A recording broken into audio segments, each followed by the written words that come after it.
What up, guys? Happy Friday! Happy Friday. It's happy hour. I hope everyone has had a great week. I hope everyone's doing well. We made it.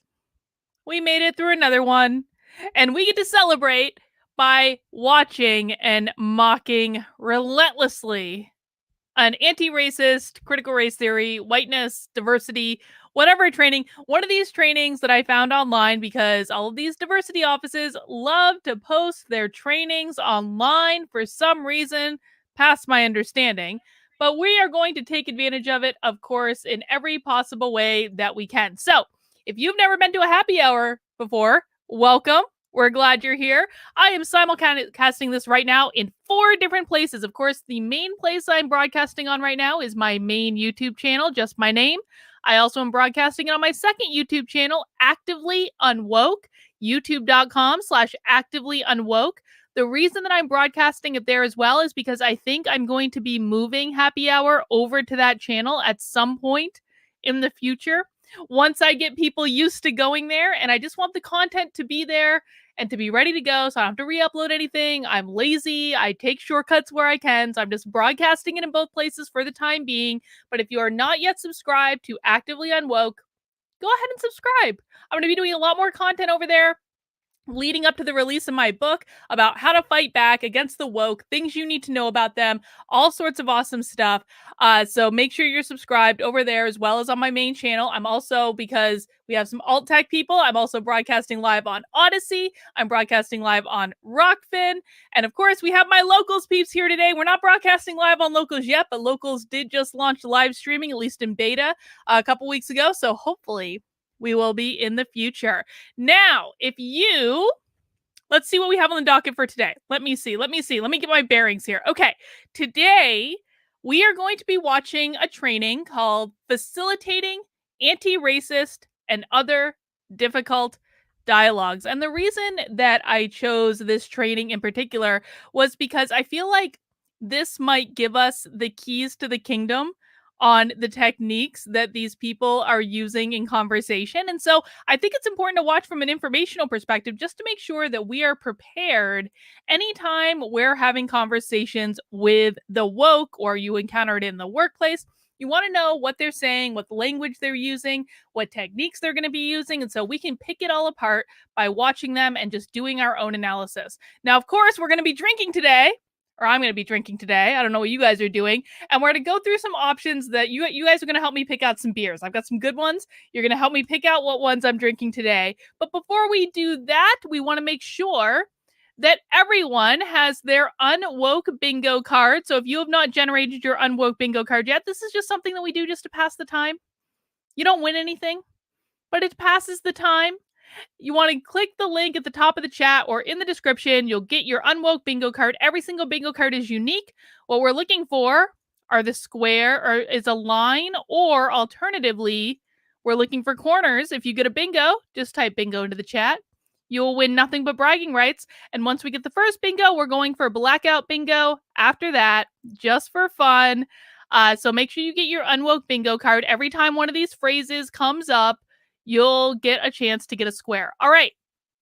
And lastly, of course, because I have so many of my awesome Locals friends here in the chat, this live stream and every Happy Hour Friday is brought to you by my Locals community. Locals, the only sane place on the internet. No, really though, guys, it is the very best place on the internet. You actually get to see the good parts of people, the authentic parts of people, not the tragically awful parts of people that we might see on Twitter. And if you guys missed it, Twitter actually banned Dave Rubin last night for like 12 hours for making sense, for telling the truth. And of course, he has his Locals community as his backup. Locals, of course, is Dave Rubin's platform, so we know we're always going to be safe. We know we're never going to be censored. And Dave was live streaming on Locals as soon as his Twitter ban started. And of course, we now know that Twitter kind of reversed the ban. They said, oh, it was an error. And the only way that happens is when we are able to communicate out, making sure we're keeping in touch. So make sure you join my Locals today on the call just to get in there. It is free to join. So you don't have to give any money or pay anything to join. kb.locals.com. You're going to get my videos ad-free and you're going to get to see what's going on in the community. But if you do want to support the work I'm doing, it starts at $5 a month Or if you want to be a big spender and get in for the year, it'll be $50 and that'll give you 2 free months. Now, we do have some awesome stuff coming up in locals. Actually, tomorrow, we're doing a debate club, which is going to be awesome. We're going to have 2 of my locals members have volunteered to debate each other on the topic of should we ban critical race theory through legislation. So that's going to be tomorrow at 2 p.m.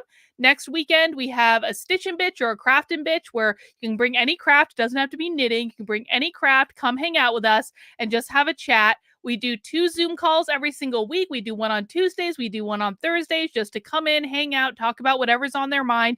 Any subject is up for discussion. You don't need to bring something that everyone agrees on. You can have whatever opinion you like. And, we somehow manage to get through it most of the time without yelling at each other, but we're always friends at the end.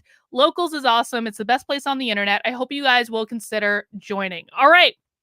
Dragon Water already going above and beyond with the super chats. Thank you, Dragon Water, for that one. And then, guys, please make sure you mount that like button because we don't smash the like button on this channel. We mount the like button. So mount that like button to get us started here today. All right. Now, before we jump into the training, I have some drinks.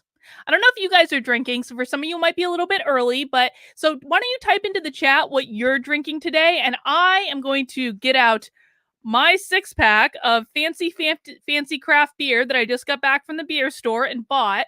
Now, I'm not going to drink 6 beers. Let's just, let's manage everyone's expectations. I don't drink that much. I will not be drinking 6 beers on the call today. But I might drink 1 or 2, and I want you guys to help me pick out what ones I'm drinking. Oh, Eric is drinking sake.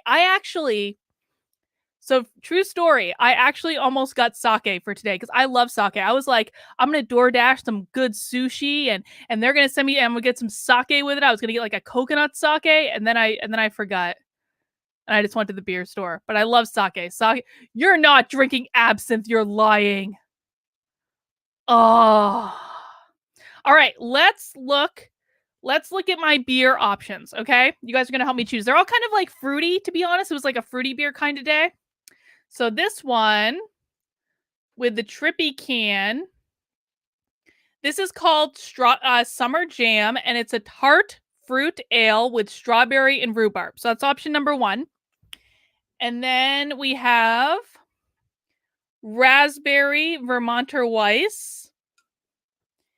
And then we have, guys got to pay attention. I know these all look the same. Ooh, this one was, the lady at the store said this one was good. Peanut butter and blackberry jelly. Ale brewed with roasted peanuts and blackberries. I think that one sounds promising. And then we have, okay, this one, I only really bought this one because I really liked the can. Look at that can. Look at that can. It's awesome. And this is a sour with dragon fruit and strawberry. I'm going to display this can, though. That can is badass. All right, let me see. We got 2 more. We've got a raspberry lime Ricky from Smutty Nose, which I generally think Smutty Nose is a little for me. It's like they're touch and go. But we're going to see. And the last one is a watermelon whale cake, which I guess is a watermelon cream ale. All right. Now, did any of those jump out at you guys as one that I should absolutely drink? Does everyone remember the 6 beers we just went through? Which one do you think I should pick? I don't know. I kind of have one that I'm thinking about, but I don't know. I need your input. What do you guys think? Patrice is going to drink a raspberry Smirnoff after work. That's good. Okay, NT says strawberry and rhubarb. Yeah, I do like strawberry and rhubarb. Peanut butter, the peanut butter and jam, a few people are saying. The raspberry Weiss got a vote. Oh, you guys are like, Ken is like, drink the one with the lips on it. Kieran's saying the peanut butter. The raspberry lime Ricky. All right, I'm seeing a lot for the peanut butter. So we're going to start off with the peanut butter. Peanut butter and blackberry. Oh, God. I should have looked at the alcohol volume on this. You guys are starting me off with a big one. Can you hang on? 8.5 alcohol. That's a lot. We're going to do it, though. I'm not backing down. I'm not drinking them all. That's not going to happen. But let me just pour this one real quick and we can see what we have. I should do a beer tasting sometime. We should do a beer tasting live stream. Would you guys watch a beer tasting live stream if like me and a couple people just got on and drank beer and like reviewed them? All right, let's see. It actually does kind of look like a peanut butter and jelly. What I imagine the color would look like. Oh God, wait till you guys see the head on this. Holy hell. Look at this. Boom. Boom. That's like 4 fingers of head right there. Let's see. It smells like rhubarb. It smells like strawberry rhubarb. So you guys would watch a beer stream? Maybe we'll have to do that sometime. Cheers to all of you. Happy Friday. We made it through another week. I have to let that settle a little bit, but smells really good. So for anyone who doesn't know, so the head, this is the part of the beer where you're going to get the aroma, like how it, like you're going to get the smell from. So you always want to smell your beer like a fine wine, especially when you're drinking it out of a giant wine glass that's as big as your head. All right, let's see. I saw another super chat. Dragon Water, thank you again. May you not get cavities from this beer. Yeah, I hope not too. All right, guys, who is ready to get started with our facilitating anti-racist and other difficult dialogues trainings? Type Y into the chat if you are ready to go, and we will get started. We will watch the good stuff. Share audio.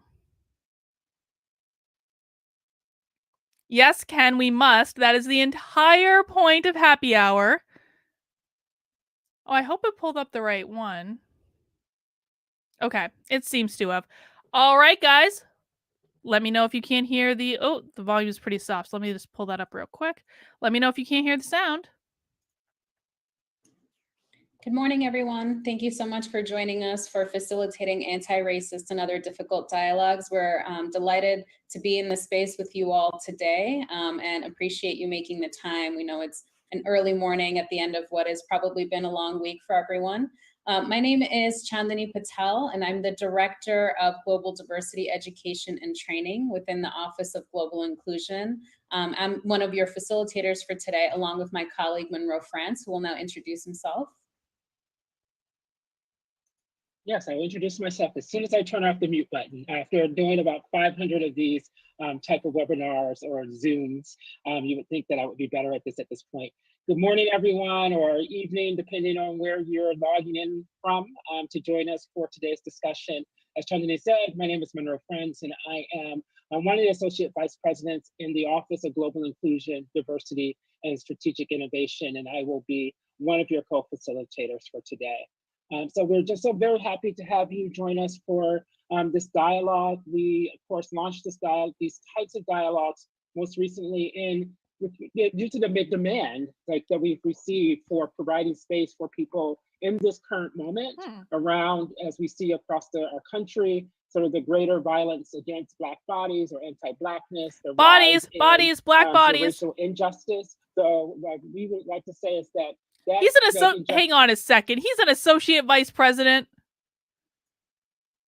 Hang on. Sort of racial injustice. So we would like associate vice president for global engagement and inclusive leadership. All right. David Skidmore says beer is my anti-racism. 3 of them, and I love all of humanity. Indeed, indeed. So the card that I pointed, or the square that I pointed out, guys, bodies. This is one of the most frustrating things about anti-racist training. I hate that they refer to people as bodies. People are human beings. There's a lot more going on than just our outside, but it shows you what they really care about, doesn't it? That injustice has always been here, right? We're just getting to see it in our face up front because of the capacities to be able to film, people sort of being more courageous and a willingness to stand up, speak up, and film and document the experiences that they've had or the experiences of others. And so while this may seem new to many, this is something that for many of us who've done this work for a long time or just sort of tuned in, we know that this is not something that's new. And then of course, in the People are commenting that the bingo card is already filling up fast. Yeah, you know it's a good one when the bingo card starts to fill up within 2 minutes of the training starting. We're in for a doozy, I think. midst of the global pandemic, it has also just magnified and intensified this moment as well. And so this is, we know, challenging times. And so we wanted to create an Office of Global Inclusion, more resources to help people and aid you in your efforts as you're in your localized spaces, having these conversations around racism and other forms of sort of justice, or seeking other forms of liberation, or responding to other forms of bias and discrimination. So today, we've done our introductions. We'll have a few more sort of framing points that we'd like to make. And then we're going to dive right into the responsive dialogues guide to go over some of the principles and to walk you through the guide. We will have a moment for Q&A, but if you have questions that come up, especially clarifying questions, please put those into the Q&A box. Our colleagues on the back end, Ati and Luis, thank you very much for your support in this effort. We'll be taking those questions, and we won't necessarily answer every single question, but what we'll try Well, why our best would to do they? is theme questions Why would they together that answer are every most single related, question? so that we can respond to them from a topical approach to ensure that we get as many of your questions answered as possible. And then we'll do a close, and we'll ask you within that to do some reflection about now what? Now that you've gone through this conversation today, how do you plan to apply it? Are you guys all ready for some So reflection? just a few logistics about sort of this platform that we're using. I know that many of us are probably using all day long Zoom, Zooming to stop and answer your questions. But then we've also sorry, I'm skipping over this. There's 25 people. Okay. Captioning button, and then the captioning will pop up on your screen. It'll be a little bit of a delay over time because we're doing it in like real time, but like, you know, it is meant to be a resource for those that need it. So why are we holding this training? I mentioned before that this is to be responsive to the many requests we've gotten, and we've also decided to scale up. And so in the past, you know, one of the approaches in diversity. Roddy says he applied to NYU and luckily got rejected. I applied to NYU and I got in. I did get into NYU. I ended up going to Boston University instead, but I almost went to NYU. And the only reason I really wanted to go to NYU, and this is the God's honest truth, was because their dorm rooms had bathrooms attached to them and not a shared bathroom space. And I thought that that was pretty awesome. That would have been the deciding factor. But Boston is a way better city than New York. So I went to BU. Inclusion, of course, we said, well, you know, really to do good learning, we need 20, 25 people. Well, that is true in terms of what, like, you know, studies show. But it also is true that, you know, when you have a team of about 14 people and you have people showing up, 1,000 people per Zoom, like a bit that we do, it also is reality. They don't have 1,000 people. Happens, hang on. They do not have 1,000 people on this Zoom. He is lying. He is flat lying. I don't believe that for one red second. They always lie about their attendance numbers. They always lie about the Q&A too. Listen, I've done so many effing webinars with, like, I'm sure much bigger audiences that this guy has. And the Q&As are always so sparse. So anytime you guys hear a Q&A on one of these webinars, or frankly, any webinar that you watch, it's almost always planted questions that they ask, that they have prepared ahead of time just to make it look like there's Q&A, because usually there's not.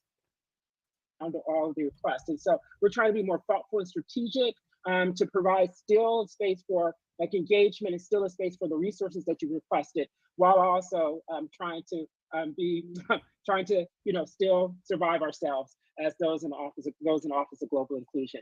So what is it? People are asking about the volume. I can't turn it up anymore, but I can try to turn mine down. Here's what we can do. I can turn my volume down a little bit, and you can turn your volume on your computer up. And you guys can tell me if this is okay. A responsive dialogue, what a responsive dialogue space looks like. It requires intentional planning, right? And so it is like, and that's why we're going to walk you through this guide today. It has to have a sense of intentionality because. Well, Kieran, here's the thing. If you missed out on it, everyone missed out on it. So you didn't really lose anything. You'll have to live with it. What you don't my want webinar, my is rules. that you immediately scramble to go in to host a dialogue and you haven't prepared. That could cause more harm, right? And so our goal is, in terms of thinking about psychological safety, and as we reflect on sort of how do we create space to ensure that space is supportive and done in a way in which that will help to move people along, or at least support that moment and hold that moment at that particular time. You must, like, you know, take intentional care it must be thoughtful, and you must have also, and we'll walk Sound you is through this better later, now? resources to do the work and aid you in your Do effort. the So work. this session will provide Do some tips the and best work. practices, but it is not to be meant to be all like inclusive or completely exhaustive. And so these are some high level best practices that we would like to share with you today. So this is just reiterating my point. This is one of my favorite slides that I do in almost every presentation I give, because I like to remind people of two things. One is that this is a drop in a larger conversation, right? And so today, again, we're going to give you a drop of a conversation around responsive dialogues or hosting dialogues focused on anti-racism and other forms of bias. And so this is not going to be a dissertation. It will not be the full library of I don't know, resources or Adrian, what the hell the point of that picture but is. it I have no really is idea. hope to It's a good prime question. you, to give you some additional support. And also, as we're thinking about this is why we're so happy to have so many of you here on the Zoom today as a part of this webinar. It is also that we all have a sense of responsibility and that we can have impact. And so that one drop, it sprinkles throughout, right? It actually moves throughout. And that one drop helps to make up the larger pool. And so we appreciate you taking the time today. Yes, the ripples. The ripples. So just some things about this. Again, oh my God, this is the longest introduction ever. You may want to, I know all of you received the guide as a part of your registration. So I encourage you, if that's useful for you as a visual learner in addition, or you may want to take notes, please feel free to open up your guide and either type in notes or write on your guide as you need to do so. So it's meant really for a short conversation, 60 to 90 minutes of a conversation. This is not about preparing you to host a training, or it's not about preparing you to host a class, right? And so you're saying that a 60 to 90 minute conversation is a short conversation? That is a long ass conversation to have with someone at work. 60 to 90 minutes, and you're saying that's a short conversation? How long do these people want their struggle sessions to be? I don't understand.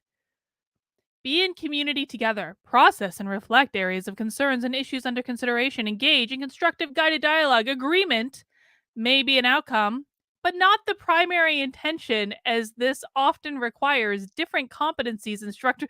Wow. Oh my God, look at this. This is basically like all one bullet point. This one that starts with agreement and the next several lines after it, but for some reason they've made them all bullet points. Agreement may be an outcome of your difficult conversation, but agreement is not the primary intention and often requires different competencies and structures for engagement. He is flat out saying that this guide that they've prepared to have difficult conversations is not designed to facilitate agreement. They're admitting that up front. This is about putting people in their place. Exposure to differing opinions and ideas will likely occur during dialogues. Identify strategies, individuals, collective, institutional for moving forward, individually and as a collective group cohort. Dragon Water, they want the whole workday to be struggle sessions. I mean, they're basically saying that up front. They're anytime you see agreement is not our goal here. In the language of woke, that means we're going to yell at you for 60 to 90 minutes, which is a short struggle session, apparently, in the land of woke. And we don't really care if you agree with us. It's not our job to make you feel comfortable. Someone asked how my beer was. Well, let's see. It's definitely a sour.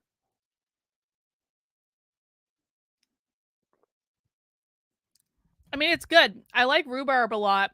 I'm not getting the peanut butter, but oh, this isn't the rhubarb one. This is the blackberry one. It definitely does have a hinge of rhubarb in it, though. At least that's what it tastes like to me.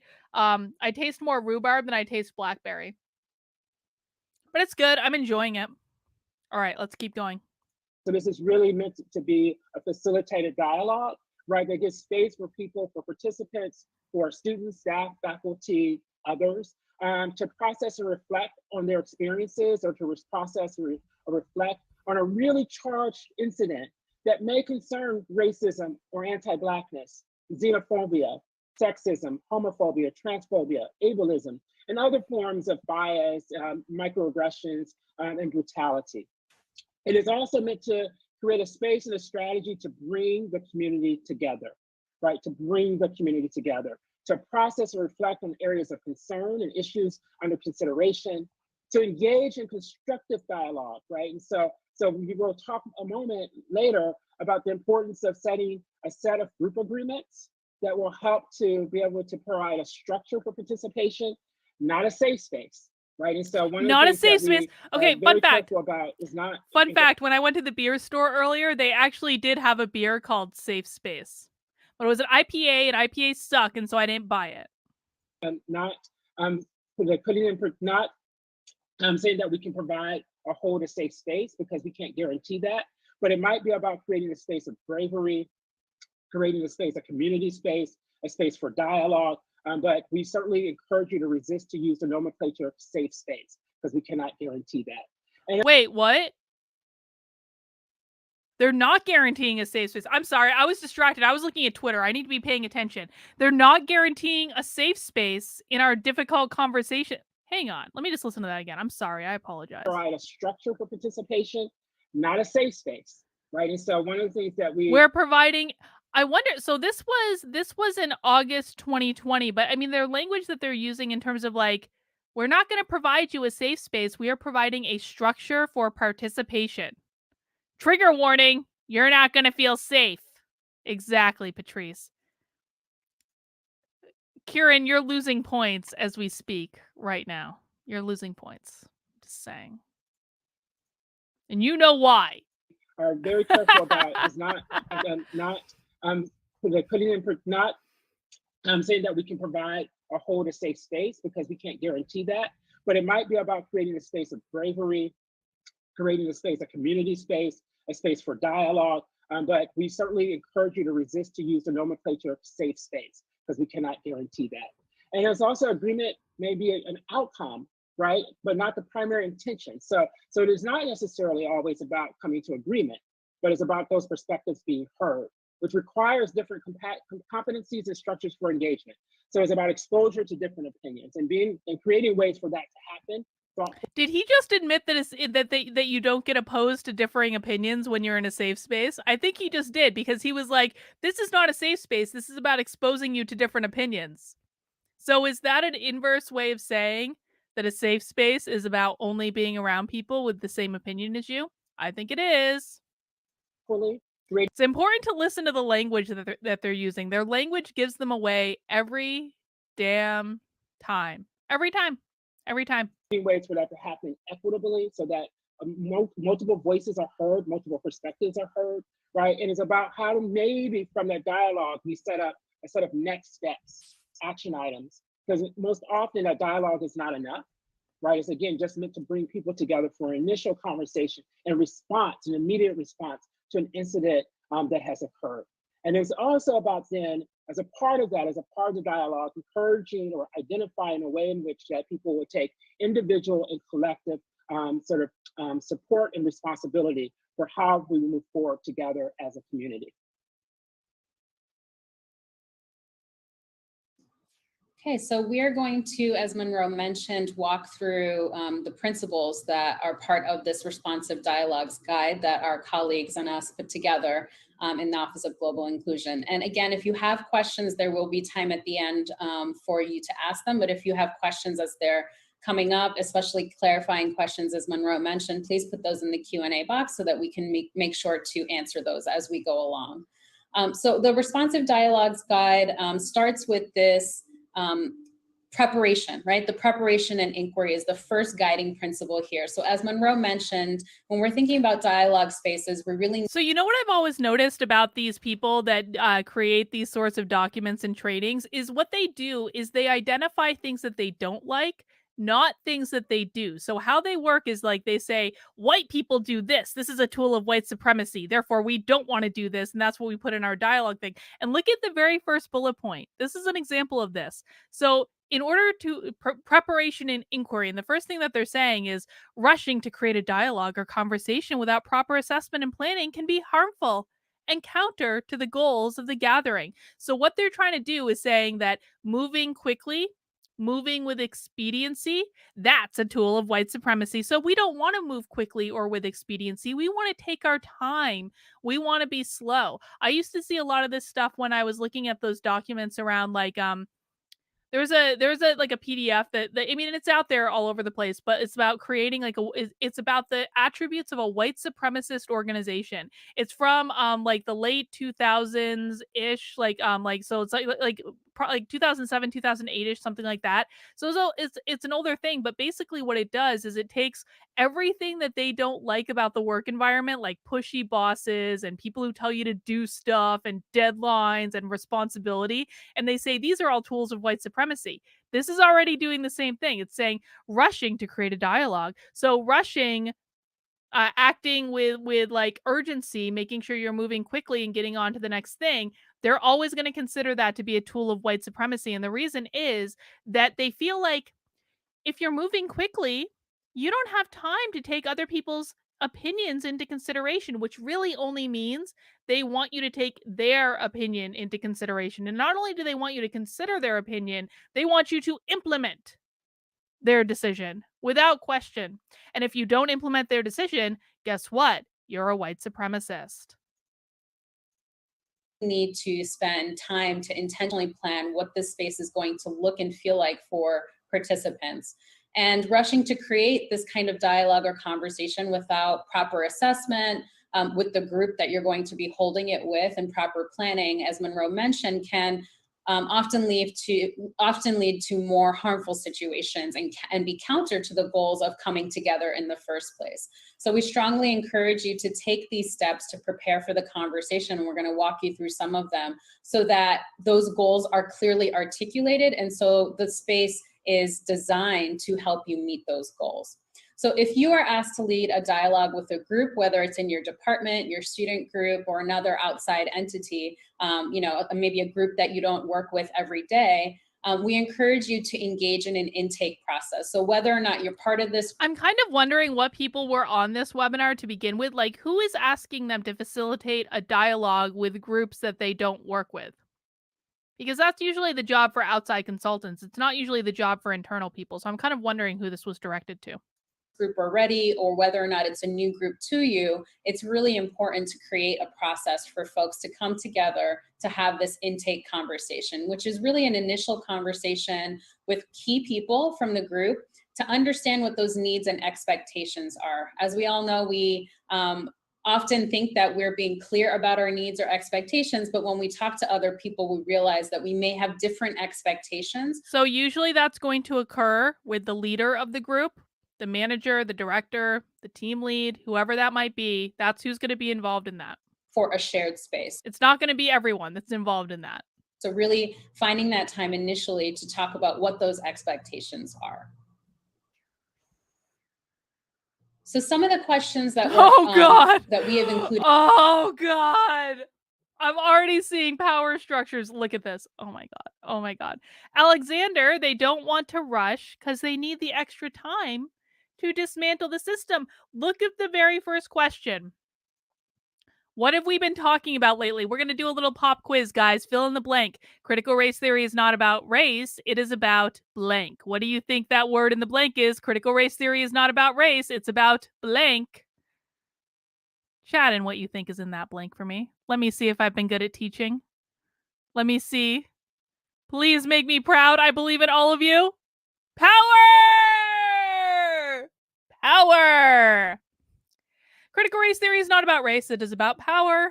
It is about dismantling the system or destabilizing the system so they can dismantle it. And look at the very first question when they are preparing for these anti-racist trainings. How did the group come to be?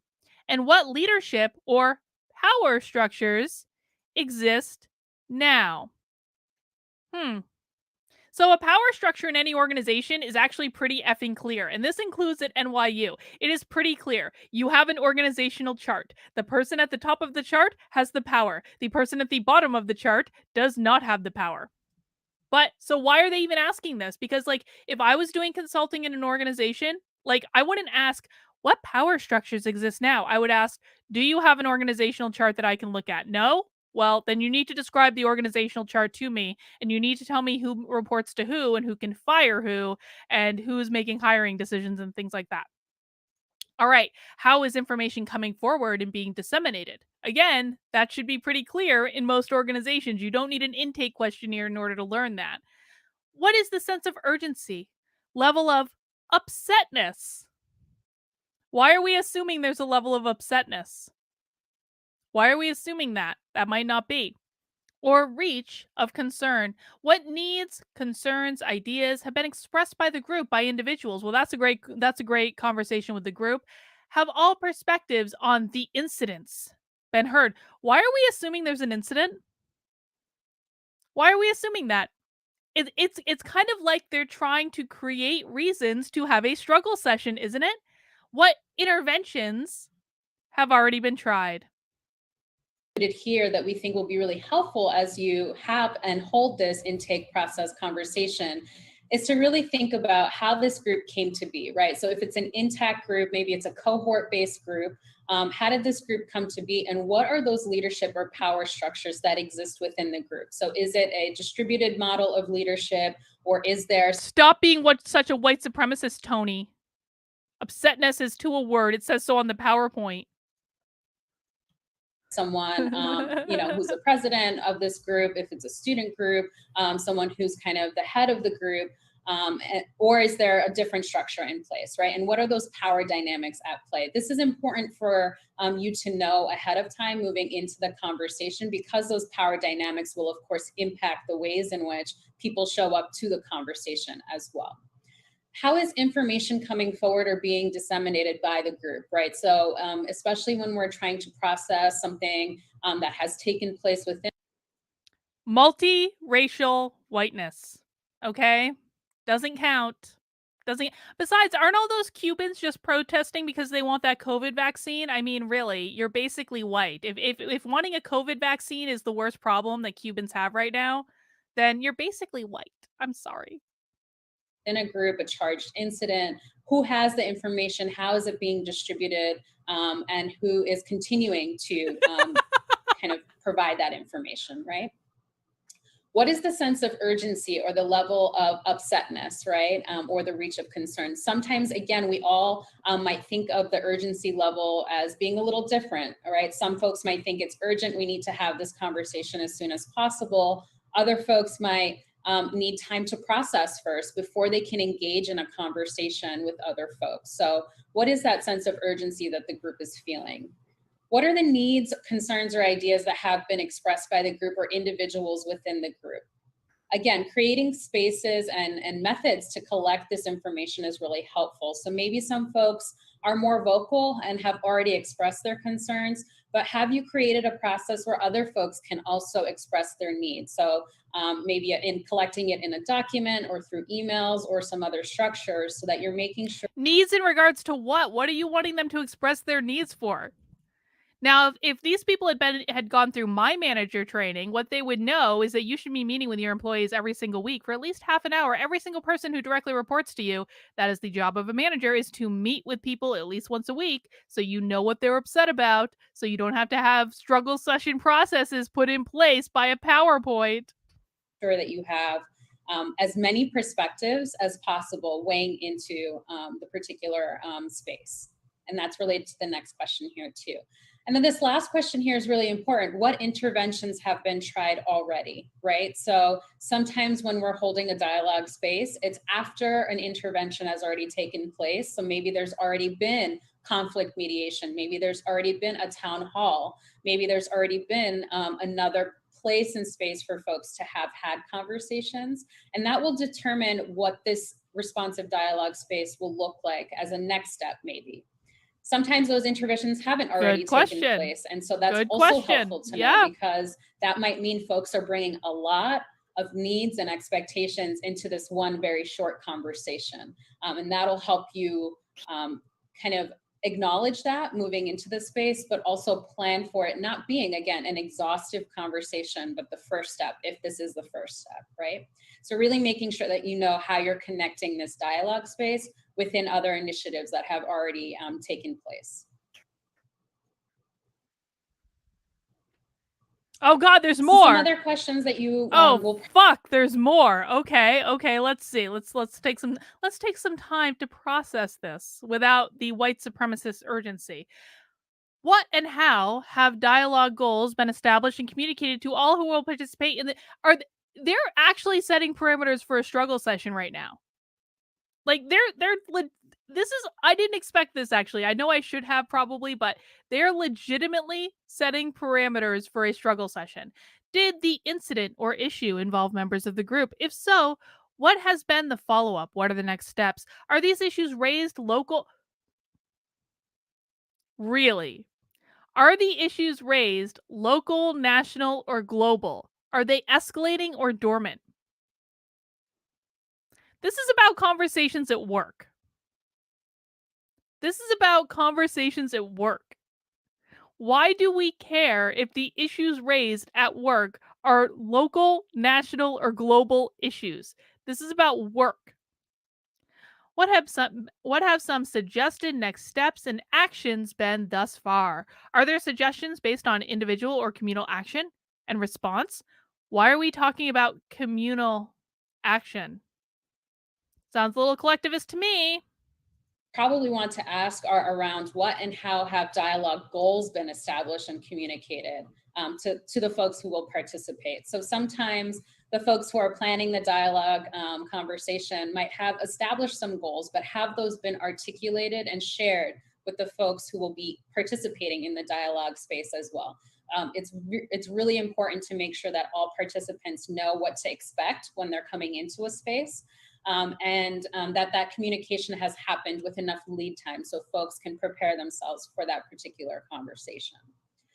So did the incident or issue involve members of the group? And if so, what has... Well, you know what? So Patrice says, I think they really need your services, Carlin. These people are a mess. I have given proposals to NYU. NYU could never quite afford me. That is the God's honest truth. I've given multiple proposals to different places at NYU. They've always said, "Oh, you're a little too expensive," but they can spend money on this crap. So it's all about priorities, isn't it? Has been the follow-up and what are the next steps, right? So if there was a charged incident or an incident that involved bias, or members of the group. Here's what would happen when I would talk to people at NYU is they would cry to me for an hour about everything that is wrong with their university. And I'd say, do you want to fix the problems? And they say, yes. And I'd say, here's a plan to fix the problems. And they say, meh. And then they pay for this. Just saying. Involved. Of course, that will be helpful for you to know so that that the interventions or the conversation that's already taken place can be folded into the responsive dialogue space. And it, of course, will impact the ways in which other participants will also be kind of contributing to that conversation. Sometimes we're holding dialogue spaces that are not local, right? They're not responding to incidents that happen within the group, but they're responding to issues that are happening at the local, national, or global level, right? Sometimes they're escalating and sometimes they're dormant, right? So how are we responding to sometimes local issues that are tied to other issues, right? What else are folks probably processing or navigating as they're entering into this particular dialogue space? It's helpful to know. It's also helpful to make those connections where possible. And later on, we're going to walk you through some topic-specific considerations as well, so that if there are particular issues that are... You know what I would really like to find? I would love to find someone doing, you know how when with like corporate training, they do these cheesy kind of like simulation videos to like reenact different types of like situations. I used to show these things all the time. I'm sorry. Yes, I was one of those people, but sometimes they actually came in handy. And so, you know, you guys know like these cheesy like corporate training videos. I want to see a corporate training struggle session. I do. I want to see a corporate training video that reenacts a struggle session so they show us how it's done. Please. Please, someone find me that video, please. Interventions, Alexander says. So does that mean people who disagree are addicts? Yeah, I would say that's a pretty good sporting bet of that. Remember at the beginning they said, you know, you should not expect agreement as part of these. It's about the conversation, it's about the dialogue. It's about the participation. Ryan Long needs to do a reenactment of a corporate struggle session. Has he done that yet? He follows me on Twitter. I'm gonna DM him and be like, "Can you please reenact a struggle session? Please, Ryan. Please." Are within, the national and global context, you can prepare yourself for making those connections. And then I think this is the last question here. So what have some suggested next steps or actions been thus far? And are these suggestions based on individual or communal action and response, right? So if this responsive dialogue is, the second or third step in a series of steps, what have those steps already been? And if it's the first step in kind of opening up a conversation, are there other next steps that were articulated, right? So that you can, again, make those connections for what this dialogue space is going to enable the group to continue to talk about. And I think the last part here around, are these suggestions based on individual or communal action, is really important, right? Because again, individuals might have distinct next steps that they're looking for, but how do we bring all of those kind of perspectives together within a communal space so that the community feels like they're moving forward together, right? And that's really key here. That is actually kind of legit. So when you're working with groups, you need to make sure that the community does feel like they're moving forward together. However, this is where they get tricky, right? Because you like I like the good part of me. Okay, I've got like an angel and devil on my shoulders right now. Like the angel is like, Carlin, give them the benefit of the doubt. They're trying to do the right thing for the group. And I'm like, okay, I really want them to do the right thing for the group. And the devil's going, you know what they mean. They mean collectivist. And they're going to use it to call someone a white supremacist. And I'm like, yeah, that's probably true too.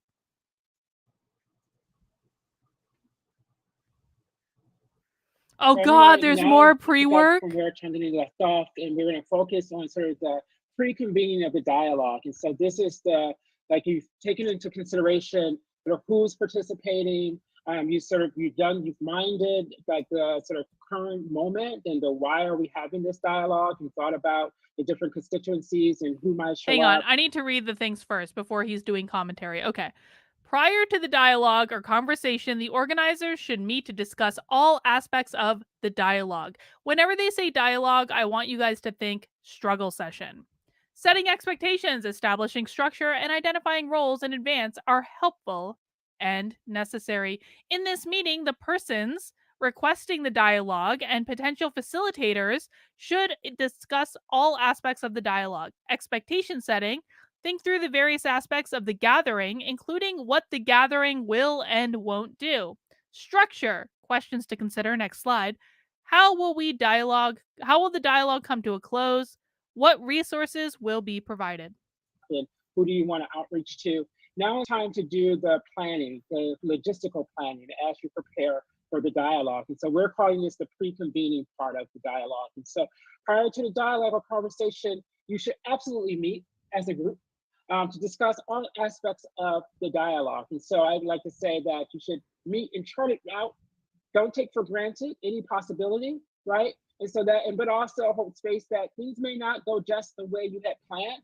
And so then think about and speak and reflect on, how are we prepared to pivot if we need to do so, right? And so, so we might be able to anticipate or expect certain types of pivot, right? Where maybe if people don't want to talk about all the sort of questions that you've had in place, what are the most essential questions to get answered as a part of that conversation? I'm still really confused about what type of dialogue they're proposing. Is this like a meeting with a team to discuss anti-racism? Is this a meeting with an individual? Is this person suggesting that, let's just say this is a meeting with an individual. Apparently this individual has committed some sort of microaggression, right?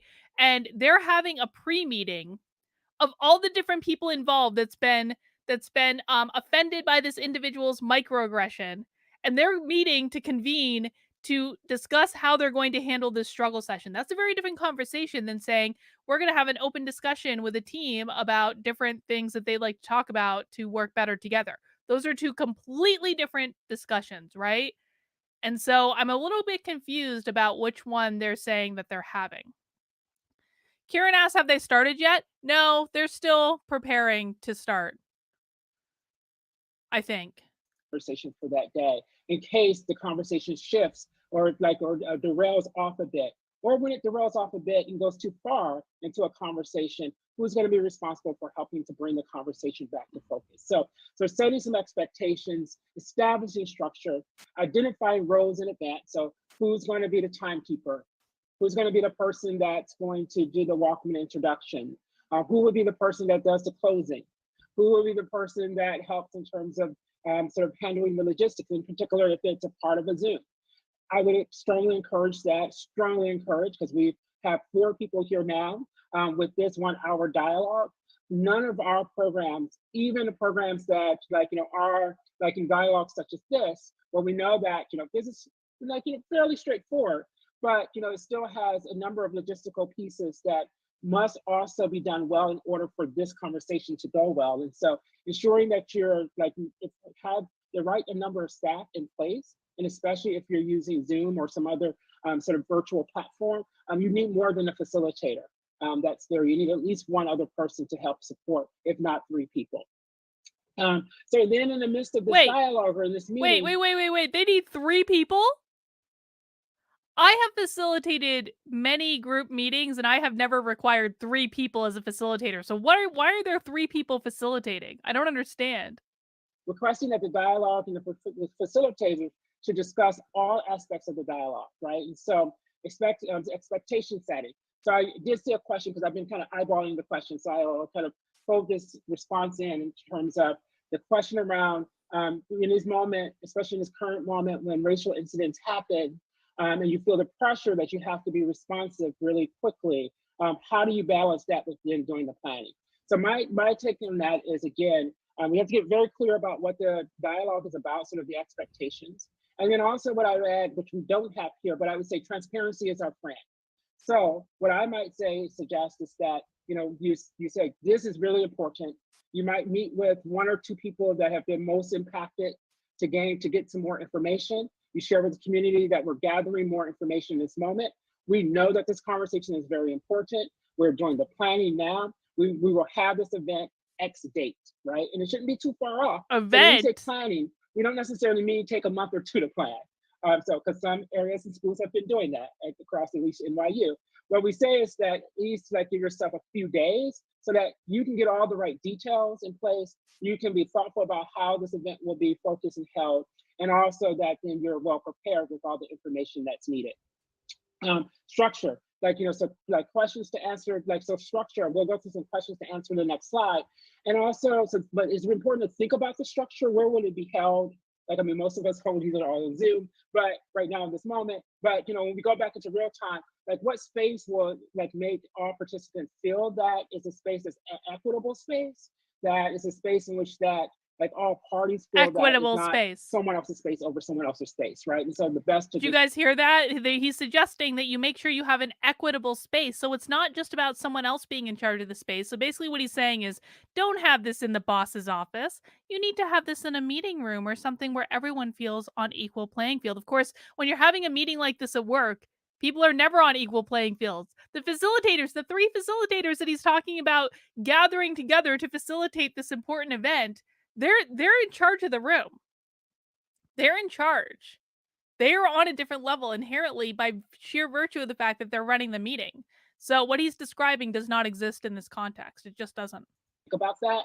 And then also, even if you are doing it over Zoom, what platform? Is it going to be a webinar? Is it going to be an actual full Zoom session? Will you do breakout groups, right? Those can be helpful to process information, especially for people who are more internalized processors. Oh, I guess so. Zoom is considered a place of equity now. Dragonwater reminds us to mount that like button if you haven't already. Thank you, Dragonwater, for that. And just as a reminder, guys, make sure you join my locals. Dave Rubin got banned off Twitter last night for something stupid. They said it was an error, but in the meantime, he had his locals to be able to communicate out. Make sure you join my locals, kb.locals.com. And if you really want to help me out, become a supporter. $5 a month, $50 a year. And you'll get to come to our debate club tomorrow at 2 p.m. Eastern Time. So we're introverts. And how will this dialogue come to a close? So that's very important because that ties back into your goals, right? And so you want to ensure that your outcomes, right? Oh, Panty Raid says, can I take the like button on a date first? I mean, if you want to, but sometimes it's better just to take charge of that situation and just show it who's boss. You don't have to take the like button out. You don't have to woo the like button. You don't have to buy the like button at big fancy dinner. Just mount that bitch and be over it. You want to make certain that, like, you have, no matter what happens in the rest of the dialogue, that you save at least 5 minutes to do the closing. I would suggest, if you're able to, 10 minutes. Pantry. Say, Oh God. okay, we've covered this today. This is our pulse of how. Pantry. I'm sorry, I misread that. I'll blame the beer. Apparently so.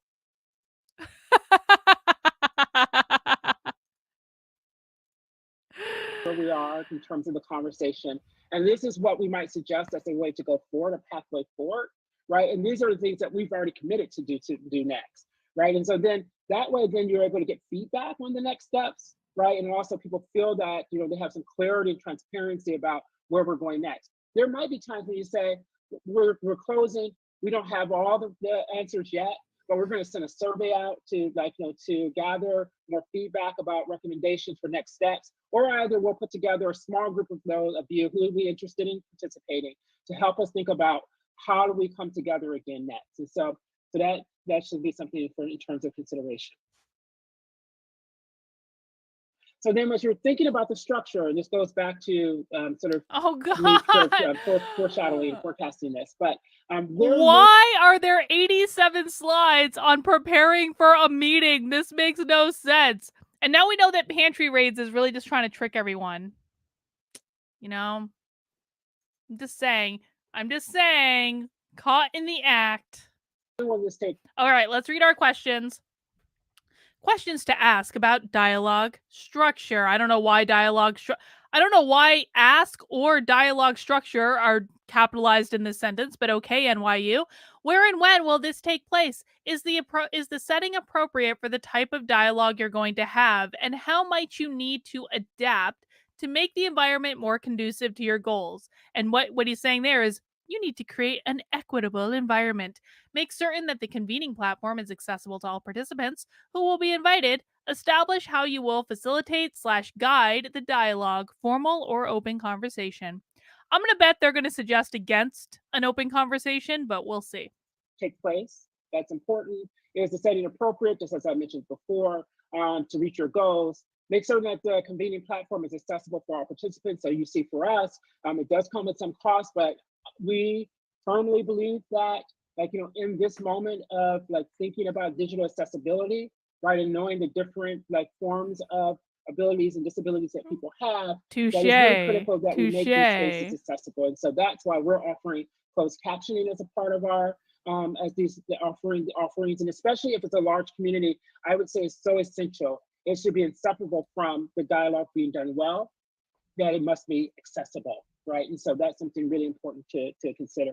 Who will be invited, right? And so if it is a dialogue mostly for students, you may not want to invite, you shouldn't probably invite a bunch of staff and faculty.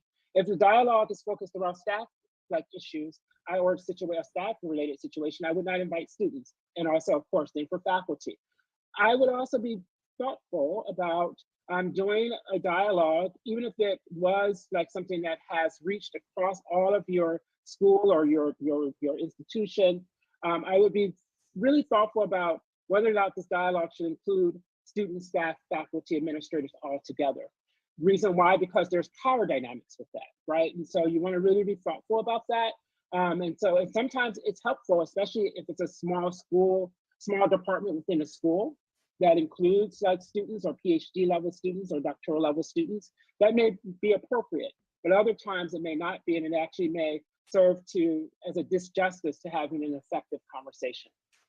And then again, formal or open conversation. And again, whatever that's going to look like, I would suggest and encourage either you state that at the very beginning of the session, so setting norms and expectations, but probably more ideal, it would be to communicate that well in advance of the session. So as you're promoting or as you're sending out information about the session, to share what the goals are so people are clear, and also whether or not this is a more formal presentation that will have an opportunity for some questions, or if it's a town hall that will be a fully open conversation with a set of some guiding questions, but generally it's really open in terms of the participation.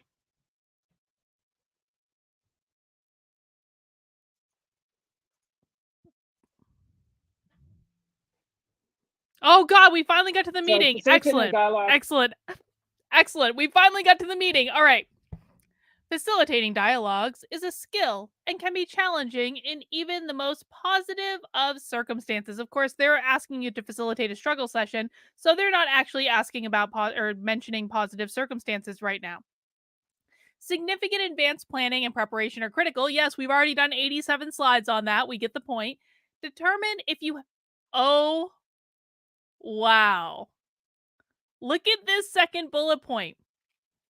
Determine if you have the emotional capacity to facilitate the conversation and hold space for all participants. I'm going to tell you guys, I have facilitated a metric F ton of like corporate like training sessions.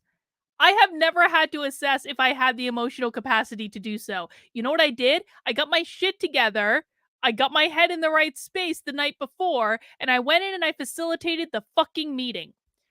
Depending on the group, on the topic or group, you may want to seek out a co-facilitator that is internal or external to the group who can offer additional support and can offer parity in identities represented in facilitating the content. So now it's not even about what the facilitator says, it's about making sure that all identities in the meeting are represented with the facilitators. Additionally, think through the identities of the facilitators and how that might impact the dialogue. You know what that means, men? No white men facilitating allowed. Is a skill, right? And so this is where we have to really be honest with ourselves and we have to have some cognition about who we are and cognizance. And so does not mean that you have to be perfect, because I know this is where a lot of people get tripped up and they're waiting for the expert to come in. And this is why we're often called in, OGI called in to help support facilitating dialogues. This is why it's so wonderful to still have 107 of you here today. And they're wanting to learn how you might be able to hold that space and facilitate that space. But what we would say is that if this is your very first time ever facilitating a conversation, it would be really keen for you to find someone else that has some experience. Not that you would not still hold a part of the agenda that you might feel comfortable, or that is a micro stretch for you, because stretching is good. Stretching is important. We need this moment where people are creative. Naruto says, in this chat, we mount the meeting. Well, fun fact. So the reason that we mount the like button, and I actually did a video on this a while ago, but the reason that we say mount the like button on this channel instead of smash the like button is that several years ago when I first started working with Joshua, I actually was facilitating like a day-long management training session with like 25 different people. I hadn't facilitated a group this big in like it was like an 8-hour facilitation. So don't talk to me about a 60 to 90 minute conversation. I facilitated fucking 8-hour conversations with 24 people in the GD room. But this was when I hadn't done one that big or that long in a while, and so I was like nervous about it. And I was sitting on a beach in San Diego just talking to Joshua, and Joshua was trying to give me like a pep talk, and he said, Carlin, when you go into that room tomorrow, you mount that room. You mount that meeting. That is your room. That is your meeting. And I did. And we've been using the mount nomenclature ever since. But it also, I think, is important so that, like, the dialogue is successful. Oh, God. Can you visualize me being in one of these meetings? I would not be able to control my facial expressions. I would be completely unprofessional. I'll tell you right now, completely unprofessional. And so being able to, again, think about sort of the roles that people play and bringing in a partner or a co-facilitator that maybe has more experience in holding that space or more experience in content. So you might be a really skilled facilitator, but then it's an incident around race or sexism, and you bring in a faculty member that, like, or like a researcher or a colleague that is like, that has a great depth of knowledge around racism or sexism. And this is an area of research or expertise for them. Determine if you have the emotional capacity, right? And so that's really checking in with yourself, because one of the things that I would say is not good for a facilitator to fall emotionally apart during the session. Not that it's never happened, and not that none of us have ever been triggered. We don't get upset. And that's, again, why you might then, because sometimes we can't anticipate that. That's why, again, it's great to have a co-facilitator, because then that person can step in when you're no longer like emotionally able to be in that space. No, fake news, Ken. Fake news. I was not. I had just had some fish tacos though and a few beers at the bar on Pacific Beach. I don't know that beach in Ocean Beach in San Diego. There's a bar right there. They have really good tacos, and I probably had a few beers. I remember this. The beer was Cali Creamin' on Nitro from Mother Earth Brewing Company, and it was amazing. And to hold the space in a way that you can stay neutral. And then depending on the topic or group, you may want to seek out a co-facilitator. I talked about all of that, so we'll just move on from that. Oh, no, the one thing I would say about that though too, is to think about the identities of your co-facilitators. So if it's like, I shouldn't say it's obvious, but you may notice that Chandni and I hold different identities, right? Different identities around gender, different ethnic, racial identities, that we have different roles within the Office of Global Inclusion as well. And so that comes with a sense of intentionality about how we decide to co-facilitate together, because what she says may resonate with someone because of shared social identities, or what I may say because not, right? So or just the ways in which that we share our experiences come into play when it comes to facilitation. So just being mindful and thoughtful about that as much as you possibly can. So then the last thing I think I will say is that, the different roles, going back to this piece around conveners, the person that gathers people, and often that might be the person that within those communities that is trusted, right? I know at this point that it probably is not appropriate for me to convene students. You think? I don't, on a daily basis, work as closely with students any longer. Do I still work with students? Yes. Hang on. It is not appropriate for any university professional to convene any student in a struggle session. Let's just be very clear about that, as associate assistant vice president for whatever the hell. It is not appropriate for anyone to be convening students in this manner. That would be grossly irresponsible. But with most of our, unless you are one of the top student leaders, as a president of a student club, or you're the president of student government, it's rare that I'm interacting on a daily basis with you. That's just real at this point in my career and what is called for me for my role. So then I would ask Chandni or ask Leah on our team to help convene the students. Does that mean that I would maybe help co-facilitate depending on what the issue is? Yes, it could be possible that I might be one of the co-facilitators depending on the topic and what's needed, or I may be a person that's there to either help close or talk about why this is important in the beginning, to set tone and to show commitment from OGI and leadership. But we are halfway through this session right now, and they still have not gotten to how to run the goddamn meeting. Does anyone else have anything else they want me to react to? You can put in a request, because we might get through this and I might not have much to say because they haven't even talked about the damn meeting and how to have an anti-racist conversation. I will react to anything. I'm putting out an open call now. If you have a video you want me to react to, even if it's about me and someone talking shit about me, ask me now, and maybe we'll do it when I get bored with this one. Convener is very important because that creates a sense of trust and buy-in. Facilitator, again, establishing group agreements that we have a set of group agreements that we use that we're happy to share. If they're not on our website, I can't remember. And then also that the sort of facilitators has guiding questions available for the conversation. And so in our guide, there's some examples of that. And then you should just think through, and that could be working with other partners to identify what. Wait, I don't know what this is. I don't know. Black Hammer? I don't know what that is. You guys got to give me if you want me to react to something, I need a specific video, please.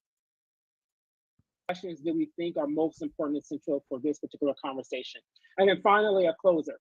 And that is a skill, right? That is a particular skill where someone is able to take sometimes all of these disparate ideas, bring them together and say, okay, this is what I see we've accomplished today.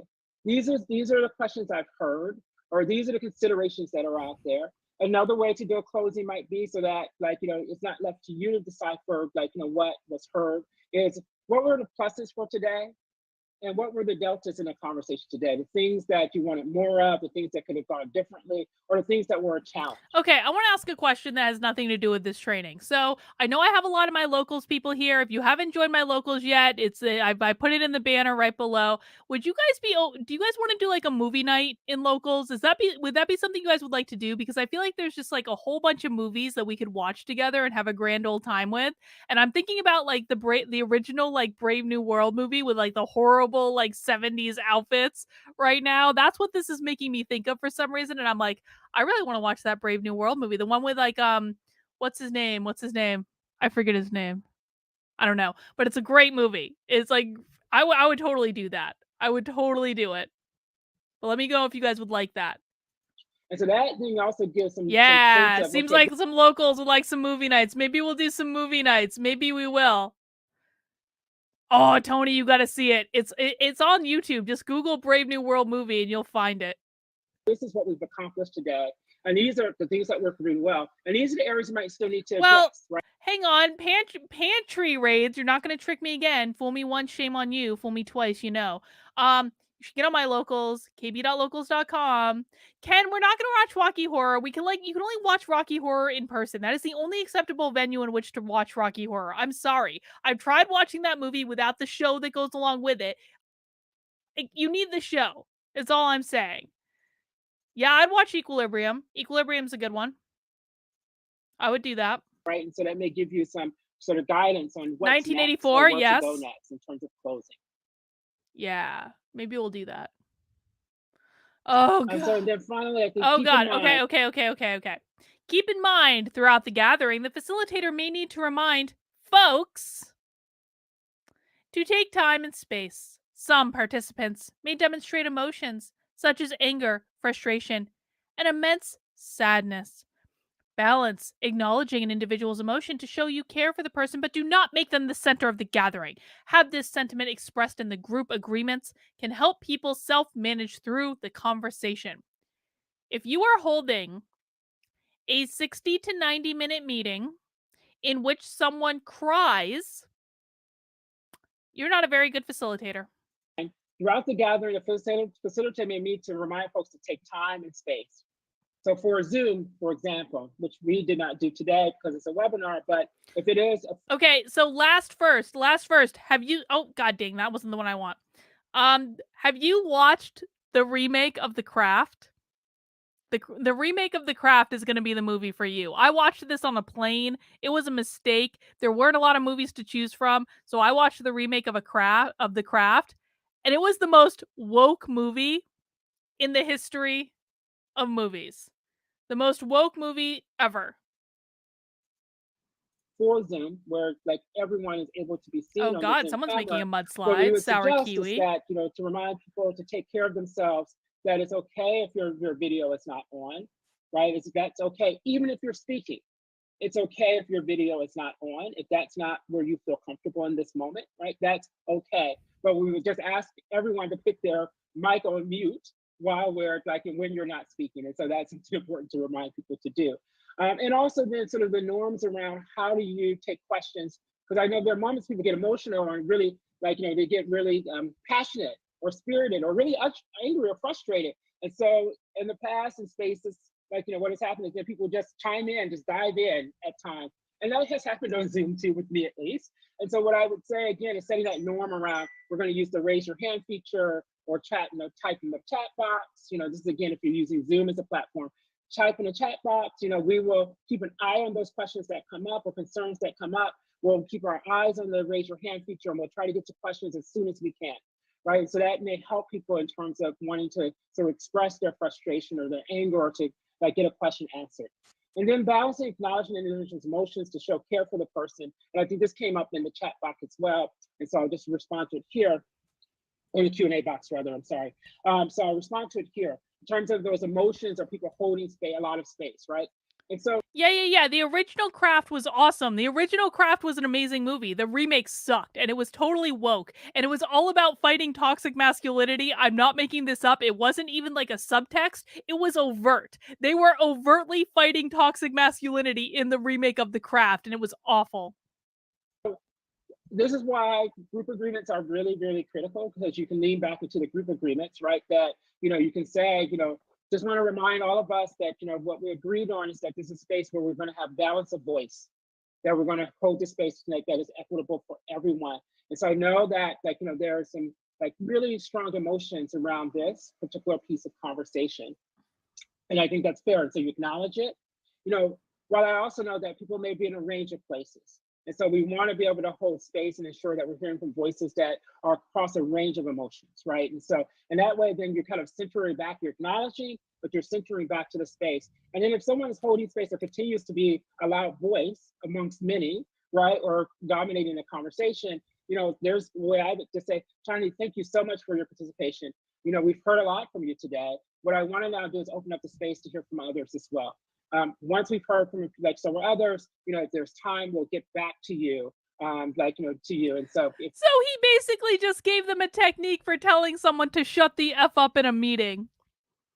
There will always be people who dominate the space in meetings. That's just the way it goes, man. You don't tell them to shut up and we'll get back to you later. If other people wanted to speak up, the best you can do is create a space for them to speak up and give them the opportunity to speak up. If they choose not to, it's the way it is. It's the way it is. We can and that's just a reminder of the group agreements that we put into place.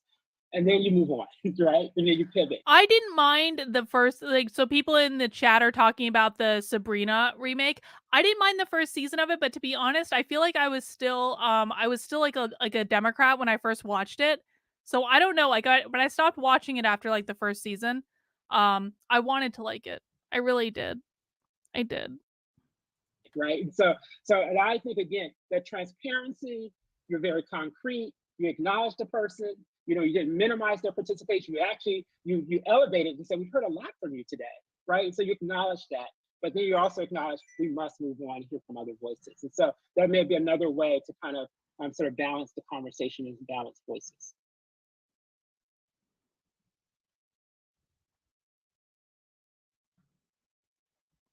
Oh, this is still me. I'm going to breeze through this. So topic-specific conversations, we know that there are a wide range. And what I would just say across all... Let's just have a reminder really quickly that NYU is one of the most expensive private schools in the country. Racism, brutality, and state and institutional... Why are we talking about state and institutional violence in the work environment? Transphobia and homophobia, disability and accessibility, immigration, solidarity! Solidarity. This is a bingo card in and of itself. These topics, we won't go into them individually on the guide, you'll see a few tips. But I would just generally say, if the conversations around racism or police brutality or brutality in general, immigration, solidarity, you may just want to spend 30 minutes doing some research. Spend some time on on our website, we have a laundry list, especially around anti-racism resources, but there are others that are related as well. So we've already done some of that work for you to give you the resources. Just do some reading, listen to a few contemporary podcasts, read some read some articles that have been written by or pieces written by our faculty here at NYU, or some of the key things that that would resonate in this moment, right? Something out of the Chronicle. I mean, I could go on, right, in terms of where you might first go. But I think it's really, really important as a part of your preparation that you've done some reading around the topic, so that you have some informed thinking that's contemporary, that's in this moment, and that's relevant to higher education. That's relevant to higher education. Oh, it has to be relevant. Okay. Oh, fantastic. That's relevant to, I don't know, arts and racism. That's relevant to, so you go by discipline and topic, right? Or by arts and racism. Are we having a struggle session about arts and racism? Because I thought art was supposed to evoke emotion. Maybe I'm silly in this expectation, but I thought art was supposed to evoke emotion. And sometimes you want to tackle concepts that evoke emotion. I'm just saying, I'm almost done this beer. We're going to have to pick out a second beer. It's definitely an 8.5% beer. I'll tell you that right now. Woo! I'm basically already drunk. This bodes well for you guys. Community and topics. So if it's based on students, what are the ways students are experiencing COVID in this moment? Or Black. And all I've had to eat today, Adrian, is an avocado toast. So meh. Students experiencing COVID. So just make certain that you do your preparation and your research.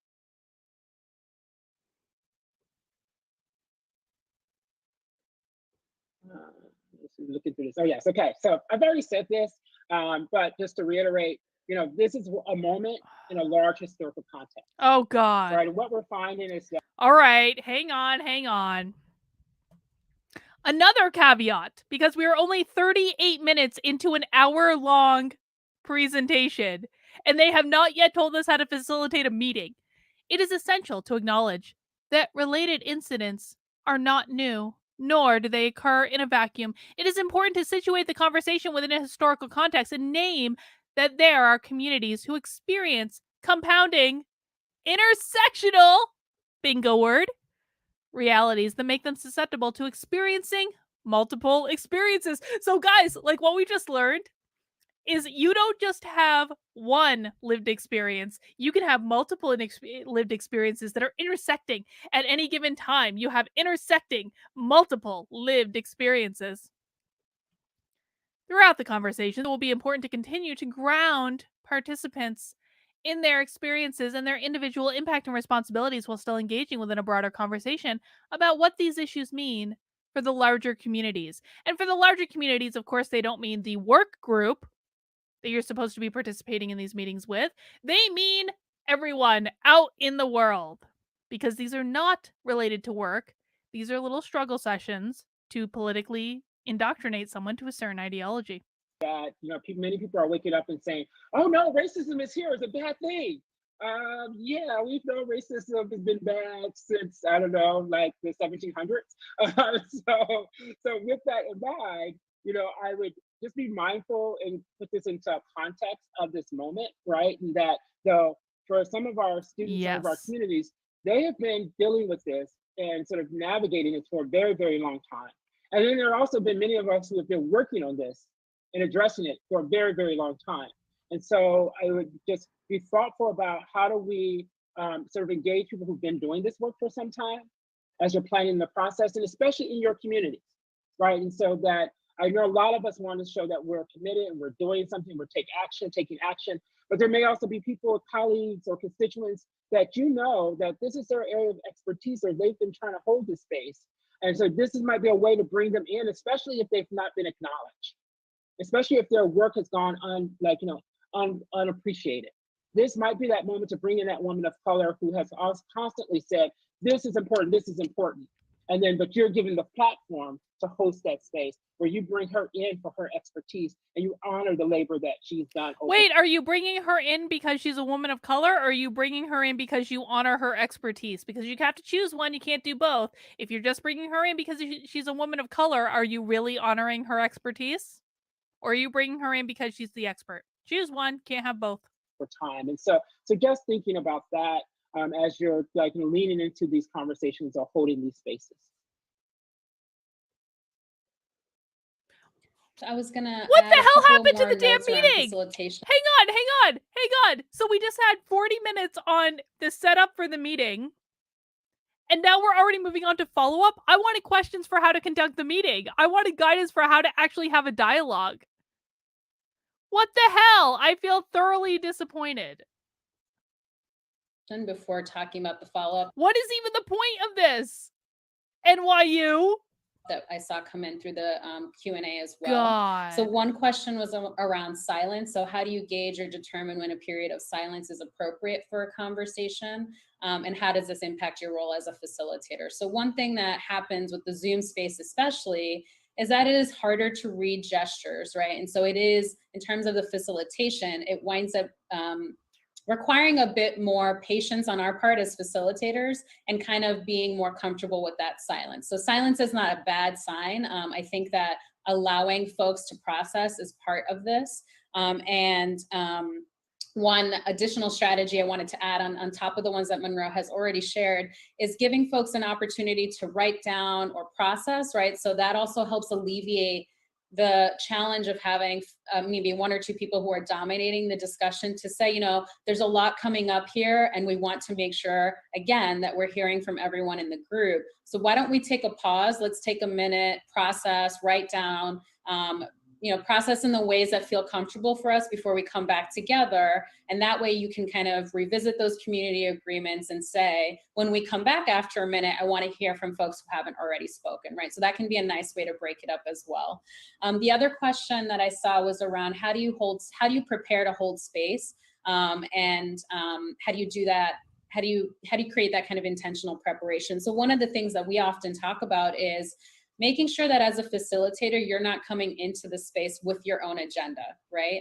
That your role really is to create a space where the community can come into conversation with each other, and that you're really there to help push that conversation along. And that, again, requires practice, as Monroe mentioned, and it requires us really getting comfortable with our own vulnerability and kind of putting that away in a way, right? Not to say that there's never going to be a time where you have to steer the conversation. Of course you will, especially if there are harmful things that are coming up in that space. But as much When harmful things come up that could cause people emotional distress, you need to steer that conversation away to create more of a safe space. Martin says, what's your 8.5% ABV beer? Sorry, I'm so late. I'll have what you're having if I can get it in Alaska.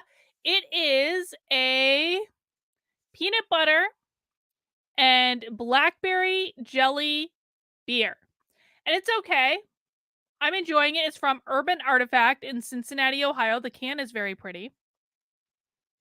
I'm about ready to pick out a new beer. You guys want to help me pick out a new beer? Okay, I'm going to give you a couple of options. I'm only going to do 2 options. Let's see. We're going to have a choice between the beer with the lips, because I think it's a really cool can, or the Summer Jam Tart Fruit Ale with strawberry and rhubarb. So, if you want lips, chat in lips. If you want jam, chat in jam. Arkansas, Alaska. Basically the same state. much as possible, we're not making it about us. Really, it's about the other folks in that space. So more I'm people are going choosing to quickly jam. talk about the follow-up so that we do get to answer some more of these questions. As Monroe mentioned earlier, it's really important that we're thinking about how we close these sessions, right? So making sure that we're intentionally building in time at the end to check in with everyone around, how did this feel? What are folks taking away? What more might you need in terms of support as we move forward, right? Again, this is not the one and only conversation we're going to have. So how can we take this time to really synthesize what's taken place in this conversation? Of course, a lot of it is going to be emotional as well. So how do we respect and honor that? And also, okay, I think we're gonna have to go with jam. I think we're not mixing them up. No, we're not mixing them. I'm a little surprised by that, guys. I'm honest. Okay, Arkansas, fine. Arkansas. What is Alaska then? I don't even know. Doesn't matter. Strawberry jam it is. Jam and rhubarb. All right.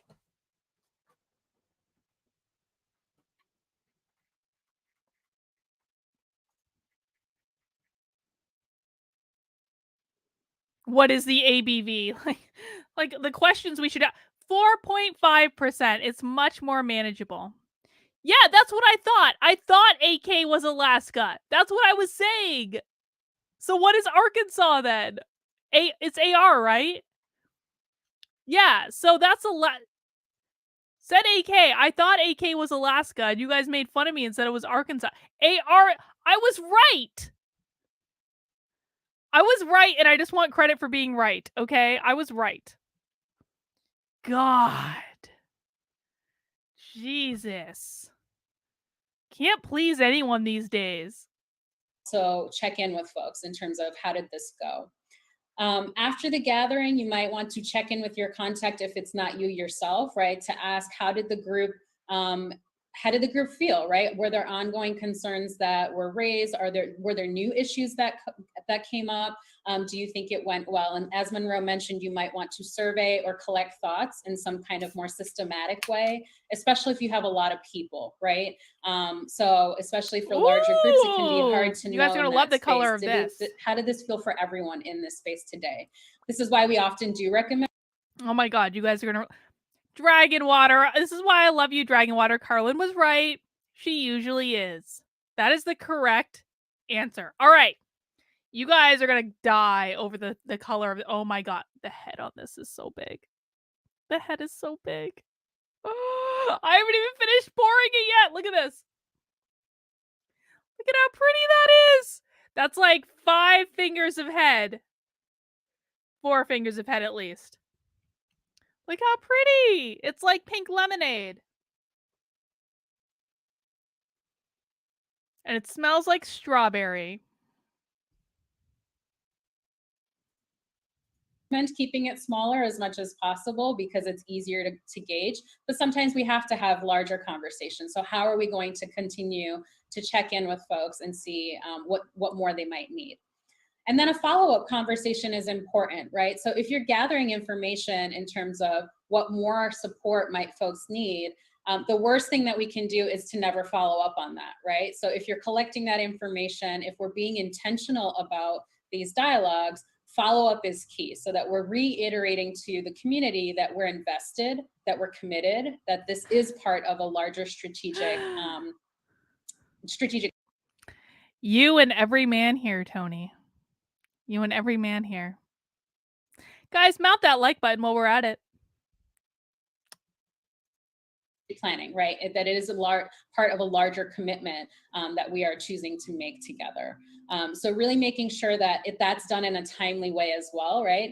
Give yourself the time to go through the data and go through the reflections and process yourself, but don't wait a month before you're getting back to the community around here's what came up and here's how we're going to move forward. Even if it's just saying, we have a lot of information we need to sort through and we will get back to you, just making sure that you're continuing that conversation. I feel like our beer conversation is much more exciting than this facilitation. Q&A now. Oh my God! That came in already.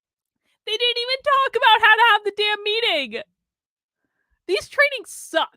We are running into sucky trainings. They don't even talk about how to run the damn meeting. That's like the whole point of this entire affair is how to have the meeting. And they're like, we're going to skip over the struggle session entirely. Wow. All right. Well, let's listen to the Q&A.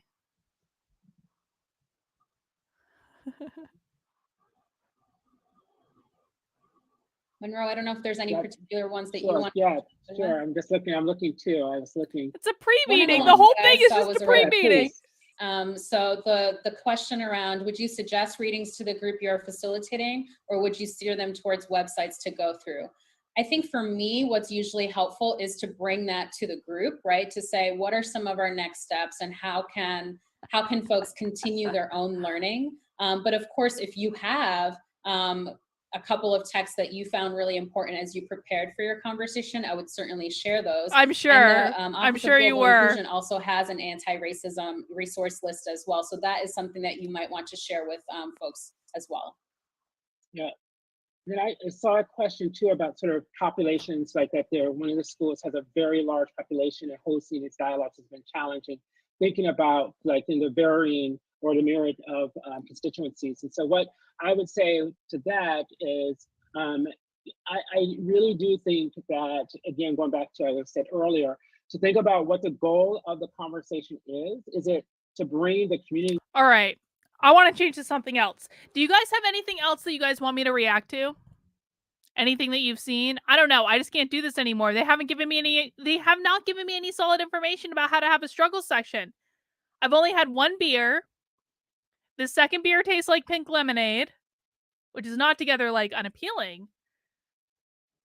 What else should I react to? I'm going to take requests. What do you guys want me to react to? This is like, I don't do this very often. So if you guys have something you want me to react to, like now is the time.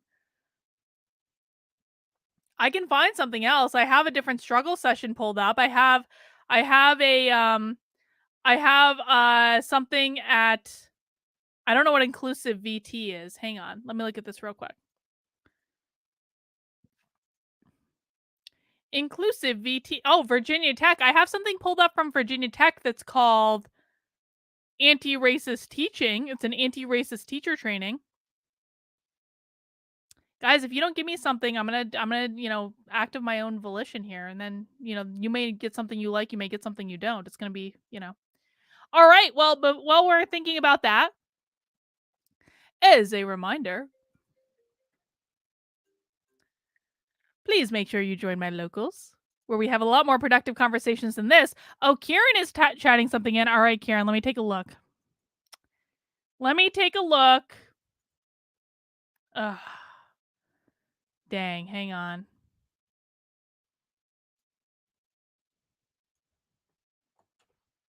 Let me see what Kieran wants us to react to. Oh, Tony did something? No. That was a troll. Oh my god, you guys are awful. No. All right, Patrice has... What the hell? God dang it.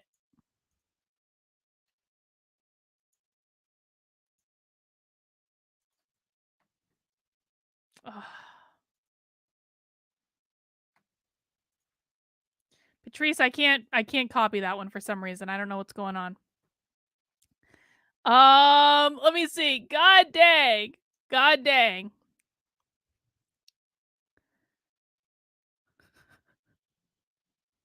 Kieran, that was awful and you're a horrible person. All right, what did Tony chat in? Let me see.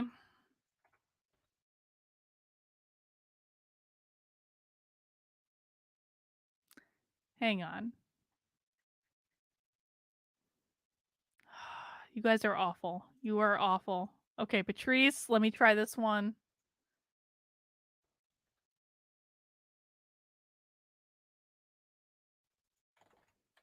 Yeah, that's coming up funny too, Patrice. I'm not sure about that. All right. So why don't we okay, so I have this. Hang on. I don't know if this is any good, but we'll give it a try. Chrome. Share audio. Okay, so I have this from, it's called Unfinished Conversations, Anti-Racist Teaching. Do you guys want to watch about how to be an anti-racist teacher and see what we can learn? Six Semper Tyrannia says How to Train a Dragon was better informative because actually taught how to train a dragon, which that training session failed to do. That training session failed to teach how to have an anti-racist meeting, and I feel very deprived by that. All right, let me start this and we'll see how it goes.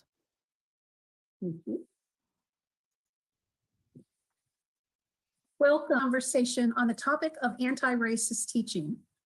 I am Michelle DeRamo, Assistant Provost for Diversity Education in the Office for Inclusion and Diversity. It is NYU my failed pleasure us. We'll to see if introduce Virginia you to Tech does three better. colleagues who are joining me in this conversation.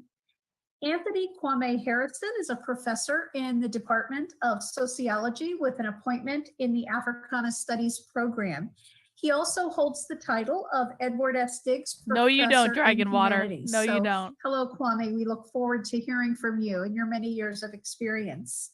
We also have Rosanna Bro, an assistant professor in the Department of Psychology, as well as assistant director of the Child Studies Center. She is also director of the Calmer Lab. And Calmer, do you want to tell us what Calmer stands for, Rosanna? That's coping skills and learning to manage emotions readily. Excellent, good. And we also have Jacob Lane, an assistant professor in the Department of Food Science and Technology. And Jacob has done a lot of an assistant professor in the Department of Food Science. I'm sure he will have a lot to say about anti-racism. Look at his, does he have a man bun? It looks like it's pulled back. It might just be very short. Professional development, and hopefully will tell us about some of the interesting assessment work he's done that we feel is relevant to anti-racist teaching. So one of our priorities in the Office for Inclusion and Diversity is for inclusive pedagogy to be an instructional norm across all colleges. And we try to advance that through a variety of faculty development opportunities that we call. I want you guys to just notice this guy right here. He just put on his serious face where he's like, this is a serious conversation. We have to have a stern look. They do this all the time in these trainings. Like they go from smiling, they're like, haha, aren't we welcoming and inclusive, to this is a serious conversation. inclusive pedagogy. And one of the courses we offer is one on anti-racist teaching. So before we go further, though, let me give very brief definitions of what these terms mean. So Oh, yes, let's do inclusive that. pedagogy is a set of instructional practices that are built on the principles of respect, inclusion, and cultural engagement or cultural humility. And they are practices that can be implemented in any classroom. It does not have to be only classrooms that are dealing subject-wise with topics of inclusion and diversity. Now, anti-racist pedagogy takes us a bit further. It's an example of what we call critical praxis. It's based on inclusive pedagogy, and it builds on it by making an active commitment to countering the persistence and impact of racism and cultivating the conditions that create constructive change. So in anti-racist pedagogy, the instructor is making a commitment that they make apparent on that very first day of class. It's not something invisible. It's something that they put forward and integrate into all elements of their teaching, both content and instructional strategy. Oh, good. So I'd like to start then with a few questions for Rosanna and Jacob. So you both enrolled in the first iteration of the Inclusive Pedagogy Workshop on Anti-Racist Teaching that Oh, these professors enrolled in the anti-racist teaching workshop. They're talking to you as students of anti-racist teaching, not as like experts in anti-racist teaching. Okay, this changes everything. we offered in the fall of 2020. Can you speak to us about your intentions in choosing to participate in this workshop, and what were your initial expectations? And Rosanna, if you'd like to go first. Exactly this chat. Sure, yeah. I mean, I think when I saw it, it was a very timely thing for me. I had, I think, begun a lot of my own personal discovery, as many had, I would say, during spring and summer 2020, just given a lot of the events that were going on, and a lot of the discussions in the professional organizations that I'm a member of around anti-racism. So, you know, educating myself, engaging in reading books like How to Be an Anti-Racist, White Fragility, kind of started my own process, and, you know, interacting with a lot of the resources that the professional organizations have compiled, talking about the history of racism within psychological sciences and academia, you know, Black in the Ivory on Twitter, just really trying to engage with these content of personal accounts that many people are experiencing. And I think that was a good starting point for me. But then when I saw this, you know, it was, you know, I was starting to already think about systemic racism and the role that it plays in academia and mental health. Obviously in the psychology department, but the piece of then how to bring that into my role as a professional. What role does anti-racism play in the psychology department at Virginia Tech? I would like to learn more about this specifically. Mentor, as a teacher, and ways to actually be proactive about that rather than only addressing it related to the content that is relevant for my teaching. And so those are some of the expectations and hopes that I was coming into, is kind of how to expand this beyond just trying to understand it in daily life, how to be an ally, to actually then bring it into the classroom. Thank you. Thank you. And Jacob? Well, I think a lot of what I would say is going to reiterate what Rosanna just said. I mean, obviously. Okay. I have a question for any women in the chat. I've already had an 8.5% beer. I have only had one slice of avocado toast today. So you guys might know where this question is coming from. But I'm going to ask it anyway. I don't care. We passed the point of appropriateness. Would any women in the chat sleep with Jacob? Type Y into the chat if you are a woman and or a gay man. Either way, we don't discriminate. Everyone's included. Type Y into the chat if you would sleep with Jacob. Type N into the chat if you would not sleep with Jacob. I'm just going to do a little informal poll. I'm just saying. Similar sort of experience, and I guess I felt a need for this kind of class. And I was having conversations. So my yes, top left is in sort of psychology light, consumer psychology, No. something like that. And so we have a No. lot of the same problems without necessarily as serious a consideration frequently. So what I teach about is Poor Jacob. Poor Jacob. Poor Jacob is going to go through his 20s, which is his sexual peak, and never have good sex in his life. Poor Jacob. We have to feel sorry for these people. We have to pity these people. evaluating foods, evaluating the way foods taste using human subjects. And so we're dealing with people, and we kind of have this idea of abstracting human experience away from humans, which Yeah, he might be obviously, gay, but I we don't think men would really sleep with see him a either, to problem be with in honest. my discipline very much until like maybe very recently. And I think there's a lot of ways that can lead into all these areas that Yeah, you guys are right. He very well could be gay, but like, you know, I mean, I think it works either way. Okay, so I know I have gay men in the chat. Would any of the gay men sleep with Jacob? I'm guessing not. perpetuate racist and other sort of assumptions about people and practices. And so I started having conversations with my colleagues that are very similar to what Rosanna was just saying. Oh, look. I'm realizing that I didn't. Oh, look. Dominatrix theories strikes again. I'll tell you guys about that sometime. Necessarily. Some of you know. I had been sort of previously aware of and sort of tangentially concerned with these and thought, oh God, you know, that's not good, but didn't really make any actions to change those. I thought that this was an opportunity to try to do that. So those were sort of my expectations for helping to ameliorate those and sort of do that, as you mentioned, professional development for myself and try to understand how I could be, exactly like Rosanna said, a better ally and sort of someone who maybe rather than just being aware, maybe try to take some kind of small action. I'm not sure, as I think we'll talk about, I'm not sure how successful, at least in the intervening time I've been in that. That's still something that I'm very much working on, but those were my hopes. Great, thank you. So I a couple of questions that. See, here's the thing. I feel like the amount of soy boys that are out there now, like if they've thrown my gaydar off. I used to always be able to identify gay men very, very clearly. I can't do it anymore. I can't. Like some gay men have a certain energy about them where it's like a wall comes down. They're like, no to anything woman. And I understand that. But like guys like him, I genuinely don't know the difference. Is he just a soy boy or is he gay? I don't know. I mean, I suppose it doesn't really matter anyway, but that dealt directly with some of the content in the course.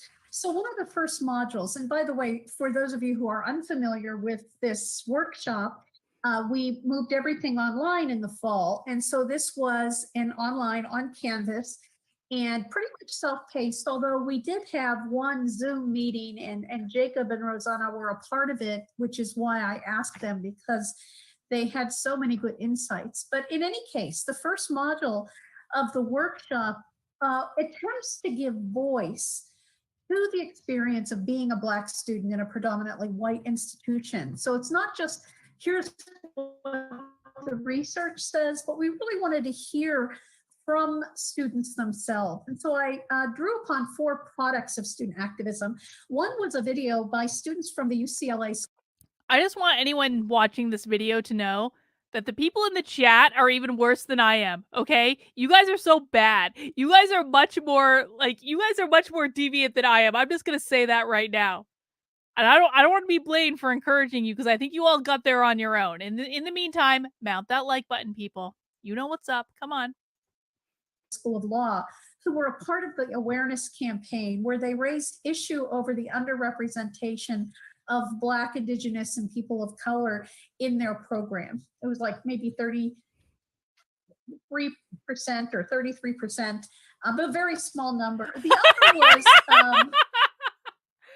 Dragon Water super chatted this in just because he knows I show all super chats on the screen regardless. You know, the gay men know what's up. I'm just saying, the gay men know what's up. Thank you, Dragon Water. A video with students from the I2 and Harvard photo project that spoke back to the experience of being devalued and having their presence on campus questioned. So a lot of times the students would hold up a placard where they're talking back to some sort of a microaggression that they experienced. There was also a letter written by a medical student, LaShira Nolan, that gives a personal account of what she wishes she could say to her professors. And this was written right as the COVID outbreak was occurring, and The people's COVID. lives were upended by that. And then finally, a spoken word poem called Black Bruins by the poet Cy Stokes from when he was a student at the University of California, and reflecting on not only representational diversity, but also institutionalized racism that he experienced there. So given those different voices, plus what you may have heard from our own students. Dominatrix theory strikes again. I'm just saying, I'm not wrong about dominatrix theory. I'll fill you guys in on that one later. What most powerfully impacted you from what you heard and read, and how did it impact the way you thought about your own teaching? And Jacob, if you want to go first this time. Sure. So I think, I mean, it's impossible, especially again, given the year we had in the context that we were having this class, and not to sort of have felt the strong emotional impact of all of those testimonies, but and experiences. But I guess the thing that stood out to me the most is, I think, like many academics, like many white academics, I come from a background that is sort of structured to make me feel like I fit in, right? I mean, that's the very definition of privilege, but it's not so privilege. Ding, ding, ding. It was a very good way to make that privilege apparent, and in dealing with sort of thinking of my own students, both students of color. I agree, Dragonwater. I feel like I remember Jacob from somewhere. I feel like it's going to hit me partway through where I remember Jacob from, but I feel like I agree with you. But also students from all kinds of diverse backgrounds in our department, and trying to kind of understand in the small interactions I have with them, kind of trying to get them to conform to my expectations. So first, I think you mentioned I'm an assistant professor, so I'm a relatively new professor. And so it really helped me reflect, especially, I like to think I have been becoming overall, unrelated to this, more empathetic to my students and understanding of where they're coming from. And I think this was very helpful to that process of sort of changing from this idea of, I was simultaneously enrolled, and so I'm going to use the language of this, changing to a growth-oriented teaching mindset, sort of trying to understand what my students were trying to get out of this class, rather than how I can make them conform and perform to my expectations, if that makes sense. And so I think all of those resources were really helpful for seeing all of the different ways that I wasn't seeing my students, and all of the assumptions that I was bringing to them initially that maybe were not fully appropriate or justified, or that were unconscious on my part. Thank you.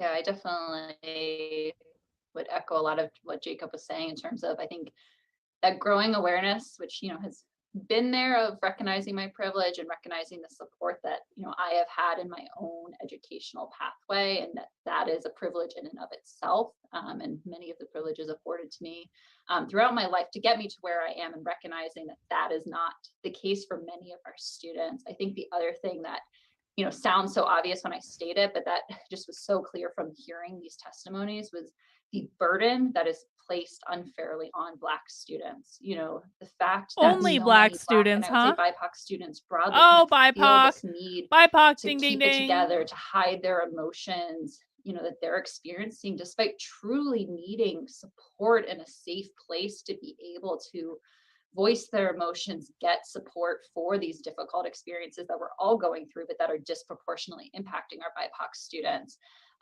What experiences? This premiered on February 19th, 2021. What experiences are they talking about? What experiences are they referring to that are so difficult for all the BIPOC students at Virginia Tech? Virginia Tech is not like, a gimme school. It's just not. What are they talking about specifically? Look at her face. Look at how stern.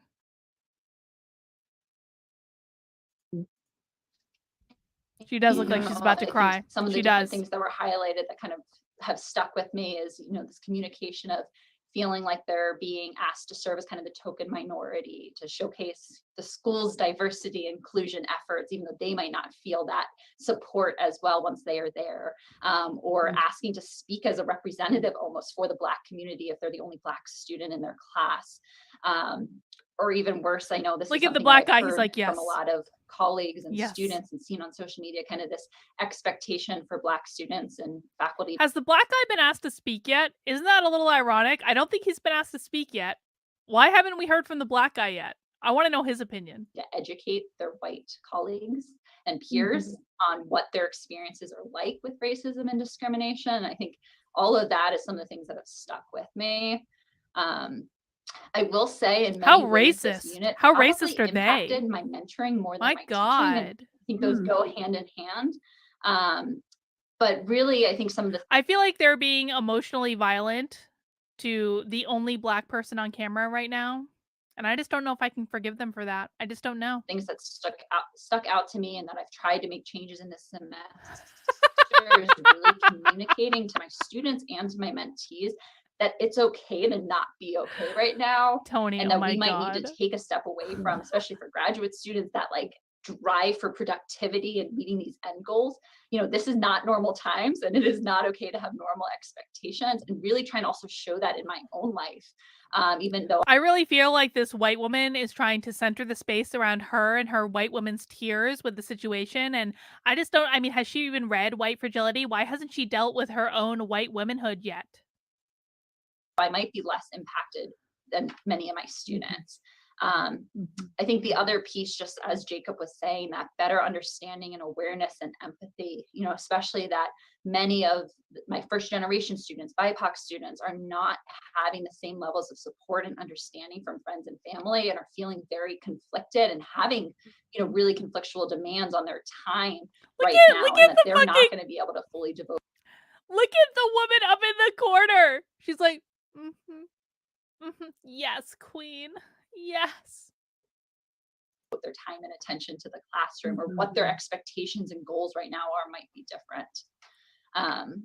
Yeah, and I think the one other thing that's related to that, just thinking about mentorship, especially of our undergraduate students, and seeing these statistics of the underrepresentation of Black faculty in academia, is just thinking about how can we really identify and help mentor and support underrepresented students broadly. I think Virginia Tech has some great initiatives, but students are often this not woman aware just of them. keeps going. So things like the MAOP summer internship, how can we kind of say like, hey, I think you would be great for this, to a student who has really good questions in class, even if you know nothing about their research, and being able to put that extra time and effort into talking about like, what does grad school look like? The fact that, you know, this is financially paid for, because a lot of times there are financial concerns, and just knowing that. I feel like literally everyone on this webinar right now is impressed with how much this woman is talking and how she hasn't taken a breath. I even feel like Jacob here in the upper left-hand corner is impressed. He's like, yes. He's like, I cannot speak. I'm a white man. They're not coming from a place necessarily that is obvious to them, or that they think grad school is, you know, within reach for them. And so helping voice that. Why wouldn't grad school be within reach for anyone? Grad school's not that hard to get into. Why wouldn't it be? Like, universities are begging people to go to grad school. It's not that hard to get into. It's actually easier than like undergraduate. Why would grad school be hard for anyone? I think that's a little bit racist of an assumption. Be an advocate for them. Thank you. No, Kwame, I don't want to leave you out too long here. So Kwame gets in the game at 15 minutes and 52 seconds. That's 15 minutes, 52 seconds. That's 25% of the way through the presentation. And Kwame is in the game. I know that you have very intimate connections with students. You had been a faculty advisor for the Black Cultural Center. And so you've heard from our own students. And what are you hearing from them that they wish particularly their white professors would know? Is it true that grad school is easier to get through though? I mean, it's shorter. It's the same as undergrad, except you're doing more focused work, but I think it's easier. Dragon water, the power of earth. Yes.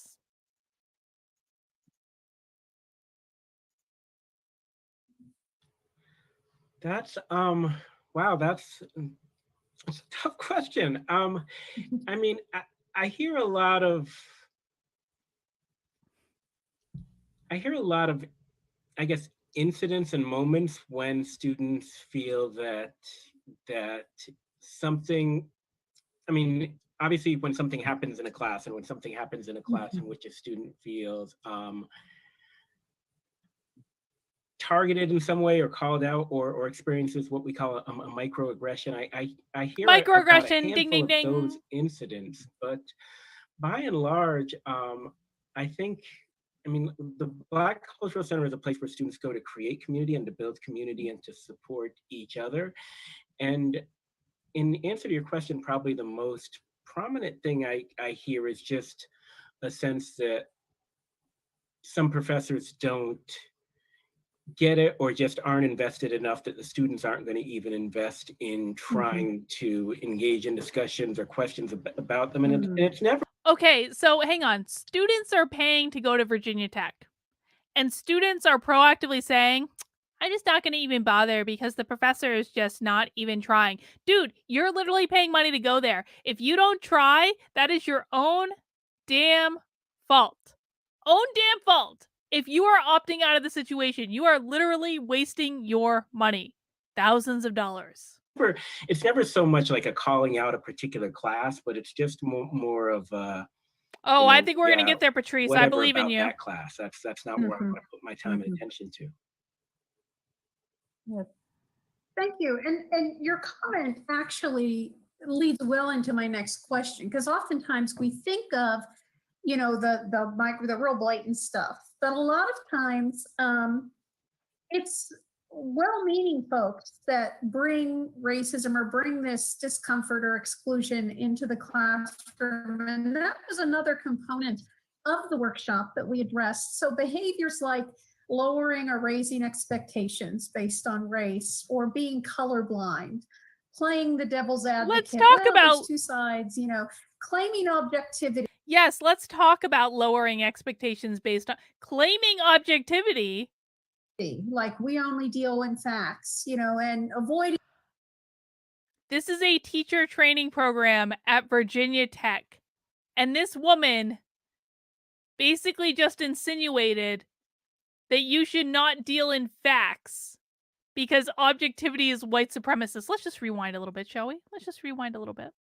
There's another component of the workshop that we addressed. So behaviors like lowering or raising expectations based on race, or being colorblind, playing the devil's advocate. Well, there's two sides, you know, claiming objectivity, like we only deal in facts, you know, and avoiding real-time issues are some of the what we call problematic practices. And so Rosanna and Jacob, you went through all of that workshop and looked at those examples and read the different things. Was there any particular? Virginia Tech just admitted that it does not deal in facts. People should send their children to Virginia Tech to learn to deal in fantasy and make-believe and lived experiences. Practice that you recognize from your teaching, or perhaps in at your a tech field, school. something that tends to happen a lot. And if you could comment on that. And Rosanna, we'll have you go first this time. Sure. Yeah, I mean, I think I really appreciated this unit, and I would say of the problematic practice. Sorry, Tony, you just lost your Cuban card. I'm sorry, you're white now. Congratulations. Practices, the two that probably stuck out to me the most that I was guilty of are playing devil's advocate and then avoiding real-time issues. And I can think of so many examples too of the claiming objectivity. I think especially in the field of clinical science, we often, and there's several professional listserv discussions around this this summer and this fall. And so I think that is very much relevant. You know, an example, I'm thinking about like playing devil's advocate. A lot of times, you know, I would try to facilitate debates or discussions around pros and cons of assessment for children and labeling when you get a diagnosis for a mental health disorder. You know, obviously there's a lot of stigmatization around it. And I would say it disproportionately. What I'm going to guess is like there's been a protest in real time or some sort of like racial incident, like the Asian fucking Lives Matter movement or whatever. And that's what they're dealing with. That's what I'm going to guess. Affects children of certain races. in particular, because we know there are biases of that. Although in the discussion, I would say that wasn't always the central feature or the central part of the discussion. It was often more around access to services and psychoeducation. And I think that's one of the things that I have realized, kind of the raising those concerns and not directly addressing in those discussions, that potentially you're ignoring this piece that the pros and cons are not equal for every person. Yeah. And so raising those concerns could actually potentially be harming or pathologizing certain populations. And so that's something that I think I've been trying to. Raising concerns could be harming or pathologizing certain populations. So should we raise concerns or shouldn't we? I'm a little confused. Allison says, does taxidermy count as a craft? Yes, Allison, if you want to come to our locals craft and bitch next week, I believe Saturday. Hang on, let me just check to make sure. Yes, next Saturday afternoon, we're going to do a craft and bitch, and you can do taxidermy if you want. One member of my locals was cleaning her guns. Any craft is welcome. Any craft is welcome. To work on and realizing when we talk about these different pieces, how important it is to address that this is not a one size fits all thing. And I would say, I guess with the real-time issues thing, and this is something that I will admit I am still working on. I find it way easier to bring up issues of anti-racism that directly relate or tangentially relate to course material. And I'm fortunate. We are inclusive in my locals craft and bitch. We include all crafts. All crafts are created equal except for knitting, which is far superior to any other craft. But all the other crafts that are not knitting are created equal. Knitting is the far superior craft, but everything other than that is equal. It's basically like separate but equal. That's what it is. Fortunate that I'm in psychology and mental health, where racism and mental health go hand in hand, and stigma plays a large role. And so it's easy to bring those in relative to, when different political life events are happening. It sometimes feels harder, or you kind of open up with the general, how's everyone doing? I know it's been a hard week, but especially over communications, it can feel really uncomfortable trying to broach these huge issues that are happening. And so that is something that I continue and am working on to try to provide a space and support. I find it easier one-on-one. You're all right. I am a knit supremacist. I am. Knitting is a far superior craft to whatever you guys do, whether it be crochet or quilting or stained glass or any of those other things. Knitting is the superior craft. That's my story, and I'm sticking to it. I'm sorry. And in office hours and individual meetings with students, but it's hard in a classroom, and I don't want to ignore and not acknowledge those things that are going on. I might knit right now, but also, just to prove it. I will say, like many professors, I often feel that balance too, like how much time, like this is something that deserves a lot of time, but I also want to make sure I'm covering the content that we need, and that pull and struggle. The struggle is real. To use that. The struggle session is real, people. Can't assume that all students want to, there's going to be differences among the students. Some want it, are waiting for it to be addressed. Others don't want to. So finding that balance is. I am not drunk, I will have you guys know, but I can knit when I'm drunk. I can knit at all times. I have muscle memory, man. I can knit at all times. Cross stitch. My God. What am I going to do with you guys? Dragon water, baking is best. You can eat what you bake. You can't eat what you knit, but you can wear what you knit. You can wear what you knit, goddammit. I've got a whole thing behind me of things I can wear. It's highly practical. I live in New Hampshire, man. It gets cold here. Almost intuitive. I'm going to knit. I'm going to do it. It starts with awareness. Yeah. Jacob. Well, I will absolutely second what Rosanna was talking about the challenges with, so I've often avoided dealing with real-time and political issues because food science, as you may be aware, is a very content-heavy discipline, right? And so we also have a very close relationship with the food industry. And so there's this idea that like industry is non-political, right? Which is of course a fiction. But that's not something. He just admitted the food industry is political. Holy shit. All right. Something that I would say that he's right. Addresses at the moment. And so I will say that I was not teaching last semester, so I teach in the spring. So I just jumped into teaching now, which was My first day of teaching was actually the inauguration, which was like a whole lot of feelings. So I actually did. I had so many feels. I started off I had so many feels about the inauguration that my non-political food science degree couldn't handle.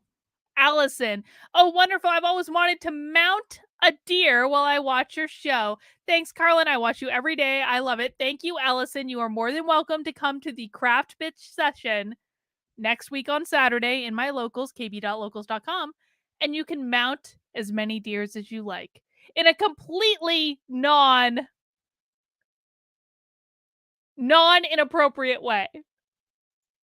To taxiderm one of them or whatever. I don't even know the terminology.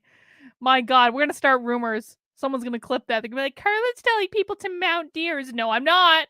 No, I'm not. No fake news. By talking about sort of my emotionality over the inauguration with my students and trying to bring that in. I'm not sure that really makes any big differences, but I realize that that's one small change maybe. But so these are all things that I'm more thinking about and have planned to bring into my class than that I have necessarily changed. But going back to the reflective perspective, sorry, I'm getting a little derailed. I think along with that avoidance of real-time issues is certainly our discipline very much wants to kind of claim objectivity and talk about the right way to do things. Objectivity, space, right? White supremacist. That happens in a number of different ways. And I think so. Are we saying? Hang on. Are we saying that food science is not objective? Are we saying that food science is not based in facts? Because I would think that these would be very measurable things, food science professor. Alluded to this idea in my particular sub-discipline of evaluating foods with human beings as sort of this problem of divorcing the tastes and the bodies that do the tasting. And so that's something that I have alluded to. He wants to divorce the taste and the bodies that do the tasting.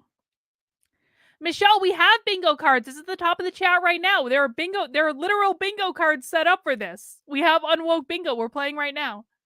He wants to divorce the food and the body is doing the tasting. Are we also divorcing our tongue from our mouth?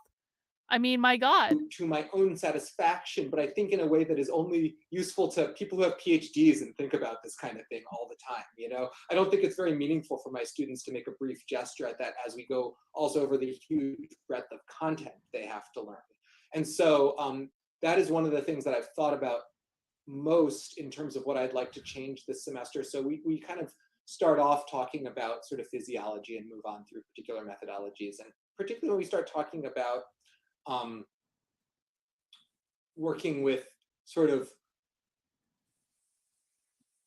taking our conclusions, trying to generalize them to larger populations. I think, which sort of comes a little bit later in the semester, we've tried to kind of plan in some more of that material and sort of just opening up space for discussions. And I'm looking forward to that with some trepidation, because just like Rosanna, I find it a little bit difficult to moderate those discussions, but I'm certainly trying to think about it. And similarly, we've also tried to open up more spaces for discussion, both in terms of just making the classroom. I think this is more on the side of inclusivity rather than necessarily anti-racist practices, so maybe a precursor. All right, so we're divorcing inclusivity and anti-racist practices now. Excellent. Kwame has only spoken for like a minute and a half, and we're almost halfway through this video. But sort of trying to acknowledge those differences of experiences, and especially with the online environment. I'm also teaching a hybrid class where the students come in like 4 times over the semester to do that, so there's not a lot of You'll eat bugs, own nothing, and be happy. Exactly. For people to like, rather than considering sensory experiences as objective, like everyone's bitter receptors work the same way and everyone has these tastes, you know, have spaces for people to discuss their own food experiences. Tony, I'm pretty sure that's racist. I am. I'm pretty sure that's racist, so I'm not going to display it on the screen. I thought are important, but I haven't done a good job of emphasizing in terms of the cultural and social influences on the topic we are researching, which tie into that. Good, thank you. There's another problematic practice that you could have been an academic. There's actually one where I used an example from my own, and that is the invisible practice of privileging whiteness in the classroom. As white professors, what are some of the greatest challenges you've faced in enacting anti-racist pedagogy? And of course, Kwame is still not talking. She's not even directing this question to him. She's directing this question to the white professors. She's not expecting Kwame to do the emotional labor to answer how white people should teach non-white people. Jacob, I know that you're just now getting, after a semester sabbatical, you've only had maybe a week to practice, but you're choosing anti-racist pedagogy, you are teaching while white. What are some of the challenges you're facing? Look at her. Serious face. Serious face. Oh, not serious face anymore. I can try to start answering that question. I don't want to. Jacob's like, I'm a white man. I don't know if I'm allowed to answer. In front of the conversation. See, he doesn't want to center himself in the conversation. But I think one of the major challenges that I often feel is this, the barrier of feeling like it's not my business, which of course is crazy. It's like racism is a huge problem for everyone in the country, regardless. And certainly as someone with the privilege to be in the position I am, it's my business as well. But I feel like that provides the opportunity to also. Kwame is literally here to be the token black guy. That is literally his purpose in this entire video, is to be the token black guy. That's it. Retreat. And so I think, which I find to be a little bit racist, if I'm honest. I can get away with not thinking about this all the time. Well, it's hard to think about. It would be better if I stopped it, better for my mental health to stop thinking about it. And so I really feel that strongly. And I think that the way. Did Jacob just say it would be better for his mental health to stop thinking about anti-racism?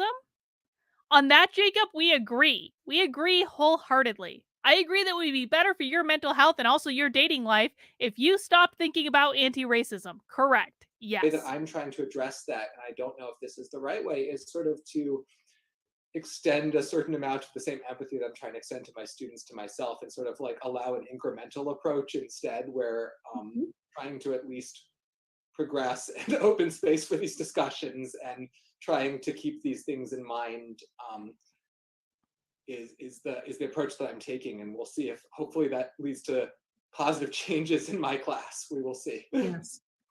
Thank you. I think one of the challenge that really was apparent for me this fall, and I think it's related both to issues of anti-racism, but also just empathy for everything going on with the COVID-19 pandemic, is how to, not just talk the talk. So I want to make the argument that that the everything that's going on with the woke and anti-racism and critical race theory is directly related to what's going on with COVID, because these people keep relating them. They keep relating them. And as I think that most of us have ascertained at this point, all of the stuff going on with COVID, from the lockdowns to the masks to the mandate, they're all about power. What is critical race theory and woke culture about? It's all about power. These two things are interrelated like this. It's all about how can we accumulate the most power as possible so that we can implement, there's the word, our little Marxist agenda. These things are intimately related. They might not seem like it on the outset, but they are intimately related. It is all the same agenda. Whether it's critical race theory, woke, anti-racism, any of the COVID shit, it's all about power.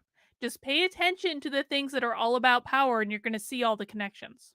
But also walk the walk, but balancing that with being fair. And so I think when you open this door for conversation and wanting to understand and support students. Kieran, I'm saying your project had the foundation of many, many things. Wanting to give accommodations and change things. And I think that is appropriate now more than ever, but also balancing that with fairness for students and what it means to be fair, especially when we try to pretend that all students have fair, equal access and likelihood. Wait.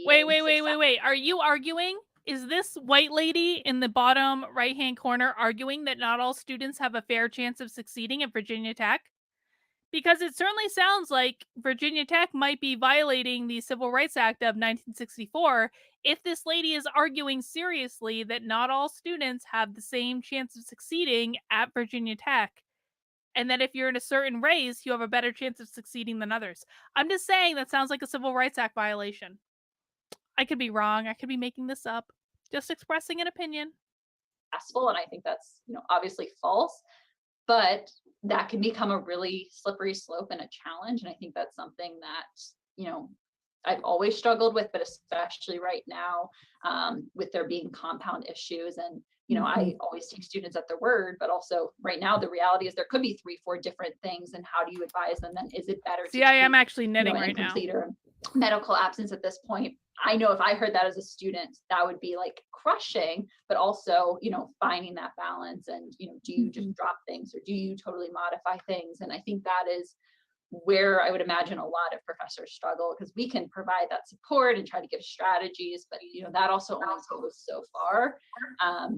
And there is a certain expectation for objective grading. I think the one other piece, and I know this is not what you asked, but I will say, I will acknowledge, and Jacob, your comment earlier about being an assistant professor made me think of it. One of the things that, as I'm in my second year now as a professor here at Tech, and that has come up related to this, is kind of this idea of when microaggressions, when problematic statements are made, how to address them. So I'm feeling a lot more comfortable addressing them in the classroom when I'm in a position of power.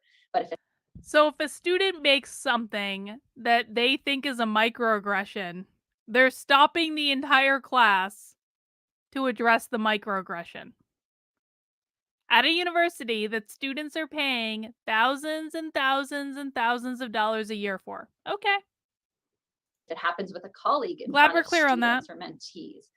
How to broach that conversation when I am no longer in a position of power. I don't want to have my silence communicating that I agree with or find that statement okay, but it's kind of a difficult situation.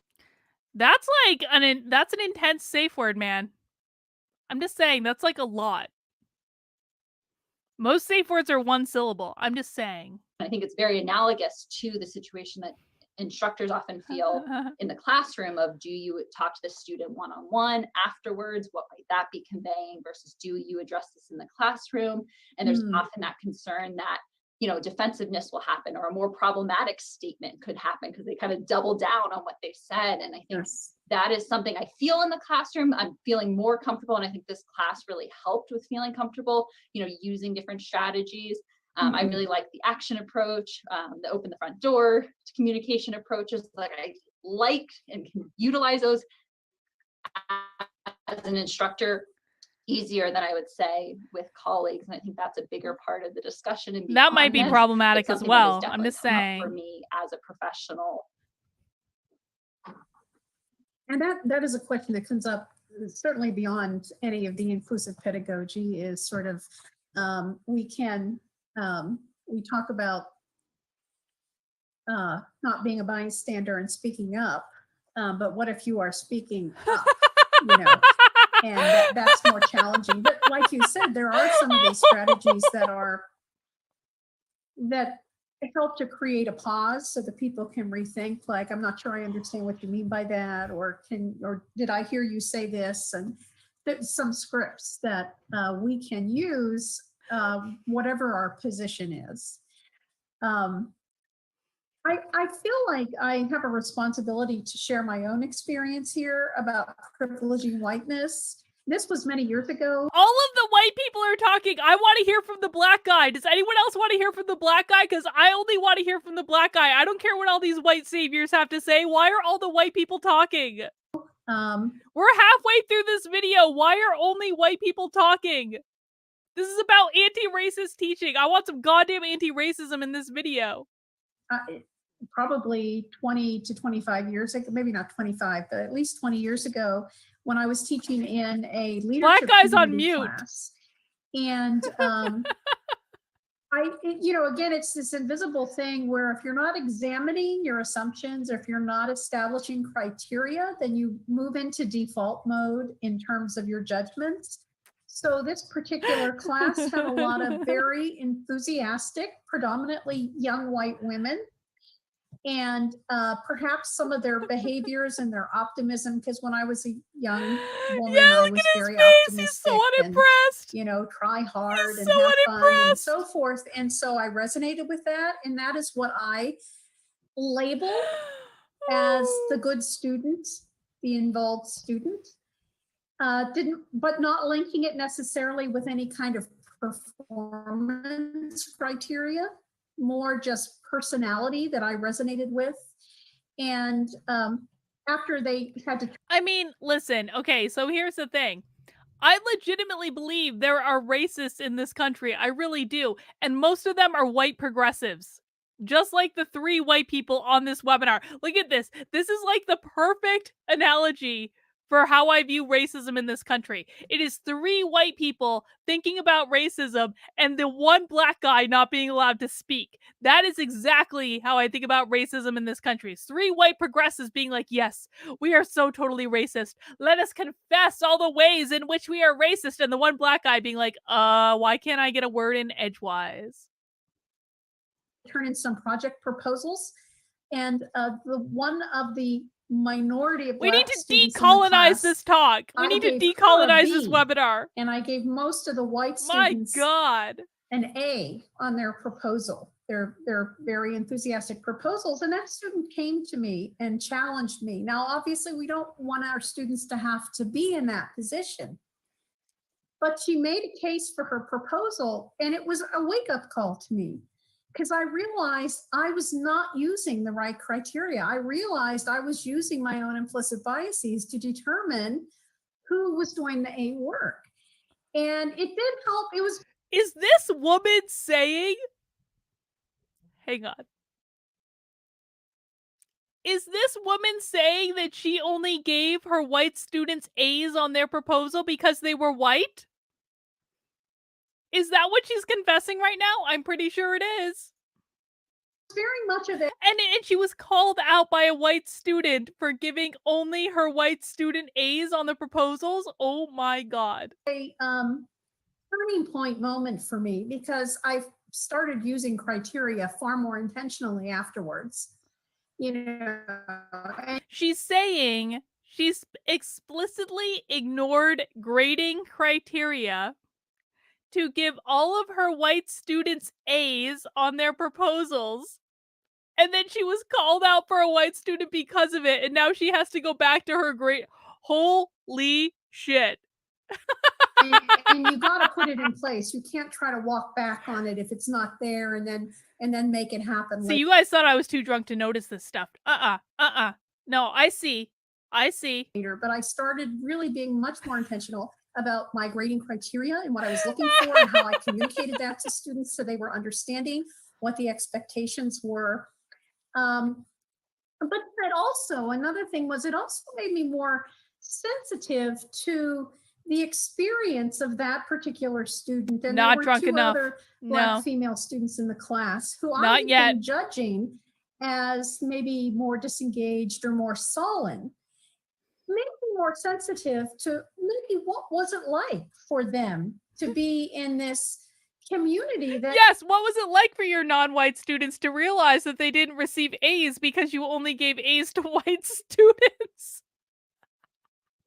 Holy shit, white progressives are the most racist people on the planet. In many ways, we wanted to say it was a diverse, multicultural, social justice-oriented community, but in fact, it was very much high school student government leadership white community. Okay, so it was saying it wanted to be one thing, but in fact, if any person that took this woman's class watched this webinar, they would very literally be able to sue. I'm just saying, this woman is literally confessing on a live webinar on the internet that she only gave white students A grades because they were white. And it was all her implicit bias. She's setting Virginia Tech up for a lawsuit just by this webinar. My God. The students attracted to it were predominantly from a particular type of group, a particular idea about leadership and student. See, this, guys, this is why we suffer through these webinars, because we'll find jewel moments like this that is just like, holy shit, they're confessing everything that's going on right out in the open. They're putting it on the internet. My God, I got to download this and clip this. God Involvement damn it. and everything like that. So it raised an awareness like, gee, I'm not really being sensitive to how those students may be feeling. And maybe they're really not sullen. Maybe, you know, they're experiencing things differently. And these students are having very much of the dominant experience and getting rewarded for it. So privilege and whiteness then really, even more than just the books we choose, I think I was always really good about auditing my syllabus and making sure I had a whole diversity of readings. But it was that more subtle kind of the implicit bias that drives us for how we make judgments, that's what I hadn't audited. And that experience helped. Now I'm going to, as I say in the workshop, this had a happy ending because I actually developed a great relationship with that student, and still this many years later, and she is now a successful professional, and still have, you know, occasional contact with her. But unfortunately, that's not always how the story ends. And sometimes students end up, like you had said, Kwame, deciding they just don't get it and then disengaging as a result. Kwame, speak. It's okay to speak, Kwame. Questions to you now, Kwame. So you said, wait, Kwame. Kwame got a chance to speak at 16 minutes for 2 minutes, and now we've got an additional 20 minutes, so we're at 36 minutes, and Kwame is speaking for the second time. Go, Kwame. Kwame, we believe in you. We want to save you from this experience. Your career as a scholar and teacher has foregrounded topics of race. And so I'd like if you could describe for us your approach to teaching, even though you had said you don't self-consciously describe yourself as anti-racist teaching. But tell us the black guy among the three white saviors does not consciously describe himself as being an anti-racist teacher. Okay. How you do describe your teaching? All right, thank you. There's so much to think about when I think about my approach, but I'll start with saying I try to model respect for my students, and I know that's something you can say. I think it consistently shows up in my evaluations, for whatever they're worth. That's the one thing I can almost always count on scoring. Look at the nodding. Look at the nodding. But I think part of that comes out of my training, and I have degrees in cultural anthropology. And cultural anthropology, there's an important principle there called cultural relativism. And even though it can be problematic when you get into the fine details, it really means these people don't nod for anyone else, but for Kwame, they're like, yes, yes. We're taking it all in. Respecting each culture for its own logic and for what it has, rather than thinking cultures are inherently better or make more sense than others. And I think taking that to individuals and students and thinking about where students are coming from, I really have a respect for the different kinds of knowledge that students can produce. I think all students are smart. It's just what are the modes in which they're comfortable expressing that. I try to create an environment where that is there and that's open for students. I'm a big part of, I love storytelling, and sometimes storytelling gets thrown as, oh, you're just telling stories, but I think it's I think we're all, it's something that, I don't like to make these universalizing statements about humans, but I think stories can reach people. Wait. Kwame doesn't like making universalizing statements about human beings. Does that mean that Kwame treats individuals as individuals? He's the only non-anti-racist teacher of the bunch. I think that might mean that. Can touch people in ways, and I think stories can make sense to people, but can also touch their heart and their empathetic side in terms of talking about and communicating things. And I'm fortunate, I mean, in terms of the anti-racist pedagogy, to be teaching about classes that primarily deal with race and inequality. So it is something in which I do, and so even though I don't always construct it this way, I think by modeling some of these principles, I can integrate these into what I do. I think it is fair to say that Kwame may be the least woke person on this entire webinar. I completely agree with this sentiment. Yes. Kwame's like, I'm suffering through this to be the token black man. You know that's what he's thinking. Two other things, and this is following up on the wonderful things that Jacob and Rosanna have said. I try to be adaptable and understanding to students' needs. I try to see the class as a community, and I try to see it as a community that can build and grow. So I think having patience early on and doing things that create space and help to build that community early on can really help. And just one thing that I think, Michelle, your last comment about those white women in your class, it prompted me to think something else that I do, and I don't think about this that often, but I pick on my A students. And that might not be the best thing to say, but you know, I do think there are some students who are really good at getting grades, and they will do exactly what they're told to do. And I have to respect that. If those are the terms that we set up, I have to respect that. But I always like, you know, you need to get some diversity in your report card. What about some C's? Yes. What about, like, I always got C's and B's. Why don't you get some? I like Kwame. I would take a class from there Kwame does- any day. And I've I actually do. had like, I like him. and one particular class stands out to me, but every time we had a guest speaker in this class, that group of A students would be taking notes and doing everything right, but then they'd just leave. And sometimes they would even not that interested, like they were interested, but it was the C students who would come up after class and talk and have all these questions and all these great things. And I try to let students understand. Who thinks I should reach out to Kwame and invite him for a live stream? I think we should. Should we invite Kwame for a live stream? He'd probably be like, no, you're fucking racist. But like, I actually like Kwame. I'd take a class from Kwame. That even if under this measure, you are not always at the top of the class, that doesn't mean that you're not learning a lot. That doesn't mean that I'm not impressed with what you're doing, and that doesn't mean that you can't take this far. So I tell my A students that they're going to be really good at making someone else money someday, because that's what I think A measure. So those are some of the things that I bring in, that I approach class with. But I really try to be respectful of all students and try to create a space in which they can. I would like to center Kwame as part of the discussion and really see them as knowledge producers. Liberate Kwame. Thank you. Yes. I'm an expert on the cultural significance of hip hop. And I don't know if you would describe your teaching as hip hop pedagogy. I know that there's been some work done around that as a critical practice. Pedagogy. So for the benefit of our viewers, talk to us, teach us what that is, and how does hip hop pedagogy intersect with what we've described as anti-racist teaching? Okay, yeah, I'm trying to run away from that hip hop label, but it just keeps following me. Okay, so hip hop pedagogy, it comes out of this culture and music. Most people think of it as music, called hip hop music, but technically it's thought of as a culture that involves other expressive practices, including a dance form that some people call breakdancing, a way of music making that starts from DJ. Is Kwame a professor of breakdancing? Is this for real? Is this a real thing? But also is a lot of what we see in electronic and sampling music composition today.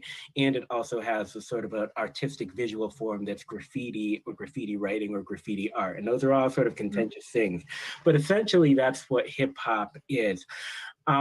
In terms of the educational, some people say the fifth element, there are the four that I listed, but some people say the fifth element is knowledge. So we can think about knowledge sort of being an important component of it, but there's really, starting in, I would say, the 1990s, hip hop started to find a place within academia. And there are really three main branches to what I would call hip hop pedagogy. And it goes, I mean, it's in higher education, but it goes all the way through K through 12 as well. One has to do with, I would say, educational, really pedagogical practices. Kwame is the only normal person on this meeting. I'm going to put my stake in the ground now. Kwame is like the only normal person on this meeting. And language. And I think that hip hop has been at the forefront in really bringing to light the importance of African-American vernacular English as its own language, and a language that's just as valid as any other language. It's just not privileged, and we tend to read it as not being the right way and the correct way. And there's certainly always. Dragonwater says, the fifth element is love. It will save the world from the other dimensional demon thing. Okay, I have to make a confession. And you guys might choose to unsubscribe to my channel because of this, and I understand. I don't like the fifth element. I think it's a stupid movie. Victor made me watch it one time. I didn't understand it. I think it's a dumb movie. I don't understand why everyone's obsessed with the fifth element. I'm sorry. It's the truth. All right? Making confession. Maybe someone can convince me otherwise. I feel the same way about The Man Who Fell to Earth and other strange movies. I don't understand it. Always a balance between students need to learn the way in which society values things and be able to operate in that means to move in certain spaces.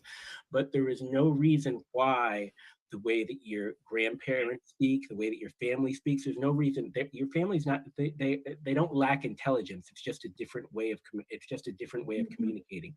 So in terms of thinking about that and doing a lot around language, but also I think doing a lot around how can we bring other engagements with hip hop into the kinds of learning models that we have for students. So are there ways to think about mathematics and to bring in some aspects of hip hop into learning different mathematical formulas or talking about math or what have you? That's one branch. The second branch of hip hop education has to do with really critical questions about power and the way power works in society. Oh, no, Kwame! We have No! a critical engagement with race, class, gender, sexuality. Oh. I'm sure Kwame is one of those well-meaning anti-racists where he just he thinks he's trying to do the right thing, but there it goes. Our love affair with Kwame is over. He's talking about power and society and all these things, and I can't do this, guys. I cannot engage with this. No, it is wrong. Increasingly age, and I'm not saying that hip hop always does it well, but it creates a platform for having those discussions and for talking about them and for really privileging Kwame has been led voices astray, exactly, Patrice, and for seeing what's powerful in those spaces. The third place where hip hop pedagogy, I guess, or hip hop education comes into place would be in just practice, and in terms of this practice can be, they have hip hop architecture and really using these foundational principles of rupture, layering, and flow, and how do you have architecture, and thinking about other forms of artistic and creative practices, and in what ways can you take principles surrounding hip hop and start to use those as resources in what people do. But what I really like about hip hop, and I think this is pervasive throughout hip hop spaces because I think it comes out of community, it comes out of a space of resourcefulness and a space of voices from the margins. But what I really like, I will explain it in terms of music. The musical practice in hip hop, which begins with DJing, but then moves into sampling and sampling-based music, is an idea of collecting resources, gathering those resources, and recombining them and expressing them in a different way. When we ask students to write papers, that's essentially what we're doing. We're saying, just like a hip hop DJ, go dig in the crates, but dig in the library, dig in the different data sources for articles, cite these things and take. Lewis says, blasphemy, fifth element rules. I'm sorry, I hated it. I tried. I did. Demolition Man is far superior to the fifth element, okay? Demolition Man, greater than fifth element. Pride in them, recombine them and put them out. And that's a large part of what that's a large part of what the education system asks students to do. And that's what I do in my own scholarship. And I try to show and to model those kinds of things. The last thing I'll say is another student organization that I am advisor to, although they may think I could be doing a better job, is a group called Students of Hip Hop Legacy. SOHL, SOHHL. And they have these meetings, they used to have these meetings on campus in the evenings. And they would start talking about let's talk about the albums we were listening to this summer, but they would ask some critical questions about them. And I would just be in the back of the room. So if I'm the advisor, I'm out of the way, but I would see a level of intellectual Tony, engagement. you are killing me right now. You are killing me. Discussing, important issues. So, for instance, how much does... Let's see. Do you think CRT would use normal people? Use in what way, I suppose? I mean, I think CRT uses everyone. It uses everyone for the purpose of creating more power. So yes, does it use normal people? Yes, it does. It uses the goodwill of normal people to create more power. And artists, politics, and what they do as a person affect what you're willing to support their art. Are these two things that, and they would have debates and things, and these would be some of the richest educational spaces that I could see on this campus, although it wasn't guided from the top from these readings, and I value the work that we all do as professors, but just to have these student owned and run spaces where they're not just sitting around listening to music and bobbing their heads, they're talking about it, they're engaged with it, and they're valuing. I don't even know what Kwame is saying anymore. I don't even know what Kwame is saying anymore. He's gone off on this hip hop thing. I'm not following. Dragonwater says no, CRT abuses normal people and all people. That is correct answer, Dragonwater. Touche. Touche to you. An important mode for all of us to aspire to in our discussion leading, but sometimes when it's coming from the professor, nodding. Yes. Smile. There's a different level of, there are different hurdles to get through. No one knows how the three shells work. No one knows. I do see a very strong intersection with anti-racist pedagogy, our teaching, especially just in the students as constructing the knowledge, but also the cultural relevance of the language and methods for constructing those analyses of the lives that we live. So that leaves the next question I have, which is open to everybody, and that is the role of discussion and how that is really central to anti-racist teaching, that part in a way of destabilizing the traditional power structure, but also because it is this co-construction of knowledge. So how do you spark those anti-racist discussions in your class? Yes. See, you know what this is? This is the discussion that we didn't get into in the first webinar. They've come around to the struggle session. See, all the anti-racists think alike. They share a brain, after all. And so now we've gotten to the answer for the question that we asked in the first webinar that they never answered. Especially if you're not doing a class on race. I can say a couple of things, but I just talked for a long time. Take it, Kwame. Do it. Do it. Well, I am fortunate, and I recognize how I'm fortunate too. But I make a distinction between classes, particularly classes in Africana studies that have a critical mass of Black students or students of color. Touche. And I know we've mentioned this before, but you never want to have two students. And I've had a class with maybe 3 Black students and 60 students in an Intro to Africana Studies class at the school. But you never want to have a situation where those students have to speak. But often when you have a critical mass, sometimes as you get into some issues that are going around every day and people start talking and you kind of crack that seal, you reach that turning point in the discussion, the students are just talking and having their own conversation. And sometimes I realize that, well, the white students in the class don't have a lot to contribute, but I think that's okay. That's fine. I mean,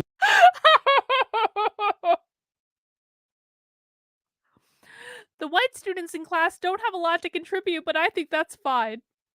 Indeed. Indeed, Kwame. If this has gotten to that space where you can really hear a genuine exchange about things that about people's perspectives that relate to things that people go through, I think that that's really, really valuable. Particularly to your question of how you do it, one thing that I will just say is starting with patience and sticking with it and starting early on and building trust and community and showing that you can manage those discussions. And I don't mean to put that as this big hurdle to manage, but that when students speak out, that will be valued, that their perspectives will be shared. I think that and occasionally, I think, well, not occasionally, quite often when I have an opportunity, using something a little bit different as a way to get people talking about things. So one of the assignments I do, and this may not work for my Dude. I know you're trying to troll my chat, but this isn't even a good troll. If you're going to come in and try to troll my chat, do better. Give us something better to work with. I'm not even going to give you a temporary ban because this is just a sad, pathetic attempt at a troll. Do better. My God. My colleagues here, but So lazy. These trolls are getting so lazy. Like, I don't even care about Biden right now. Do better. one of the assignments I do is we read a piece and we kind of create a soundtrack to it, and everybody has to bring in a song that relates in some way to some passage. And then we kind of go through the piece and everybody talks about the song, why the song connected to what they were doing, and they share the song and they talk. So it's this way of thinking, what are they, of talking about the readings, what are they getting out of Do it? the They work. get to bring in Do something of the work. themselves. You get to, so it creates these, and I think that's using out of the box and more kind of creative ways, especially early, just to build comfortability sharing. Thank you. Yes. Well, and I've not taught as much as I would like to, but oftentimes I've been in, women's studies or cultural studies type courses. And of course, the taking seriously lived experience is an important way of entering a subject matter. And but in something else that I've done, I think more recently, and this is with a lot of teaching in terms of my peers,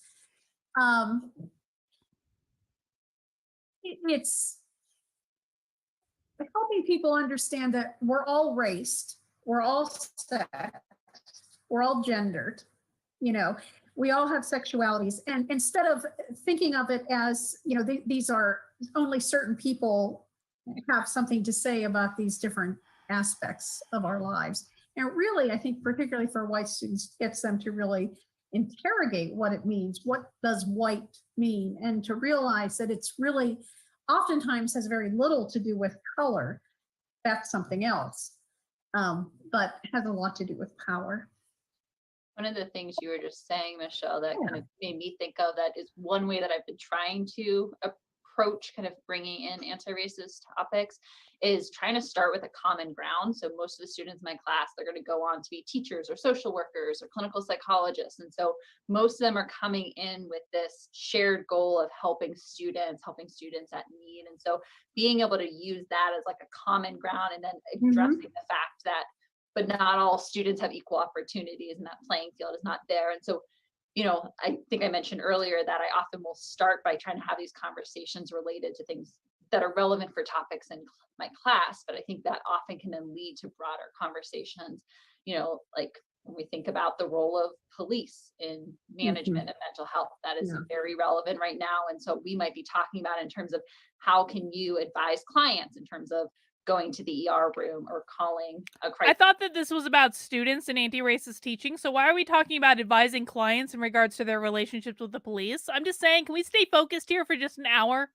Crisis hotline rather than calling 911 and trying to prevent police involvement, but that can lead to broader conversations around police brutality and differential risks for various mental health populations. And so I think using that common goal of we want to protect the well-being of children and have that better outcome is often a really good grounding point to go back to and to start with. And then also, I guess that other piece is trying to tie it in, but allowing those small conversations that feel very relevant to the course to touch on. It's not perfect, but it's at least something that I've tried to. And I think that goes back to my point that I said about the resistance of trying to address real-time issues. It feels like an easier in when it has that relevance to the already, planned topic. Yeah. So Spirit. So hang on. Who said it? Spirit Matter says the troll's not appearing in your chat. That's because you're watching on Actively Unwoke. I'm simulcasting this on like three or four different channels. So that's why you're not seeing it. Trust me, the troll is there. You're better off for it. I wanted to say, Kwame, my dissertation advisor was a cultural anthropologist, which I think is one of the reasons which is odd for a food scientist, I will say. And so I think that's one of the reasons that at least these things are. That's why I identify with you, Kwame. I have an awareness of them, but I think that because my dissertation advisor was a cultural anthropologist. Because obviously, I've just started in the classroom, so there hasn't been that much opportunity. But to kind of spark these discussions, and again, in these very content-heavy courses, it can be difficult to carve out that time for an uncertain But I think that there's a larger space there for how to build our curricula and how to build, especially in these very application focused areas, right? Like food science. I think we're moving in a direction where I come from a liberal arts background. I went to Oberlin College. Oh so I have God, a very particular Oberlin! Of background, course right? he That is maybe, did. Super not the same woke. one that I share with my Super students, and they woke. don't necessarily have that broad grounding. So how do we make these discipline-specific, very, very specific disciplines have more space for discussions that aren't just about just the facts, ma'am, kind of. And I think that the Facts degree are in which we can do racist. that opens up those spaces in our classes. So I think there are actions we can take now, which we've talked about a bit throughout this, but I think overall kind of taking that back to the department level and even the college level and kind of making those spaces and making our students have those opportunities. Yes, fact check true. Is a big part, which yes, he did. Sounds very vague now that I'm saying it. Like I feel very sincere about it, but it also sounds a little bit mealy mouthed. It does, doesn't it? Well, we are getting close to completing our conversation, but I have Yes, a we final are. question, and that I think is an important one, particularly for our viewers. So you don't need to be an expert on race to adopt an anti-racist teaching approach. You do need to have a foundational understanding of race and its impact on society. Okay. So how would you advise colleagues who want to be anti-racist, who want to take an anti-racist approach, but are not sure where to begin? And then the second part would be, how do departments be more hospitable to an anti-racist approach to their whole curriculum? And if you only have one or two tips, Kwame, why don't you go So first? whoever would like to begin. Okay, I'll begin, and I will try to keep this short. I just as you have been talking throughout, I think dialogue is really important, and I think having the basic information is important, but engaging in dialogue is important. And I would even say, and I say this kind of thinking back to some of the people I've grown up with who have really white friends who have really gone on to do great anti-racist and social justice work, that not just the Kwame, we had formalized such high spaces hopes. of dialogue, We did. but because in those spaces you can count on people being nice, but also spaces where you can't always count on people being I mean, putting yourself in that, raising the stakes to put yourself in a more informal space where there it is and in an informal space where your whiteness is visible, and where people are having conversations around difficult topics, that's a really helpful step. And I will say that it's not all, I mean, there's humility in it. It's not always easy. Yay! Talking about these issues are not Bingo! easy. And I just want to share Bingo, really bingo, bingo, quickly. bingo, bingo. I had a Congratulations. student that, years ago, this Black students on campus made a newsletter. This was back in the days of newsletters about racist interactions with professors, and I was in it. You know, they had the white professor that did this, the white professor did this, and they had, oh, in my Africana Studies class, the professor did this, and I knew the student, and I loved her. She had spunk, and I knew the situation, and I wouldn't do anything different in that situation. I went to my advisor at the time, Terry Kershaw. I showed it to him. I was like, the Black student, I just want you to see I'm here. And he said that, well, people have to understand that we're on these front lines every day when you talk about race. There's a potential this happening. It can and could and will happen to everybody. Wait, what did he do? From the cause that you need to be standing up for. Wait, what did he do? I want to know what he did to be accused of being racist in a newsletter. What did he do? Why are you leaving us hanging, Kwame? You're doing, and it's just one of the, I mean, it's one of the challenges that comes, but we're all going to make mistakes. That's an important point. Yeah, that's really important. Thank you. Jacob and Rosanna, what would you say? I feel left hanging. I feel left unfulfilled. Probably a little earlier in your my God career and your journey on this. Yeah, I mean, I think a lot of what Kwame was just saying was resonating with me, and it's things that I want. Like, I think, you know, with your first question of like, what would I recommend to a colleague? Like, you know, I think the educating yourself and doing that independent work is like a baseline first step, because you can't engage in those dialogues. You can't put yourself in vulnerable situations. I mean, you can, but you're going to be going in kind of from a place of ignorance. Probably it's not going to be as fruitful of a dialogue if you don't have that baseline foundation. And so, I mean, I think there's amazing resources out there. And so what's nice is like, you can literally Google it. Like there's a curriculum for white Americans to educate themselves on race and racism. That is literally a thing that is very great. It's actually put together by a high school instructor, but has some really nice resources. That's just one of literally thousands. But starting with that place, I think that going to Kwame's point of like, how can we actually have these dialogues? Because I think what's often problematic, especially in collegial, departments, is you don't want to have these difficult conversations, or you're worried about the implications. You've just done a whole webinar about difficult conversations. Don't say you don't want to have them. Having a beginning of the year retreat where this is really the focus for the day. And I know that's not going to magically change the culture. We're seeing small steps. I've been encouraged by some of the statements that I've seen from departments, from colleges, really denouncing racism, police brutality, things that have been going on in the last couple of months.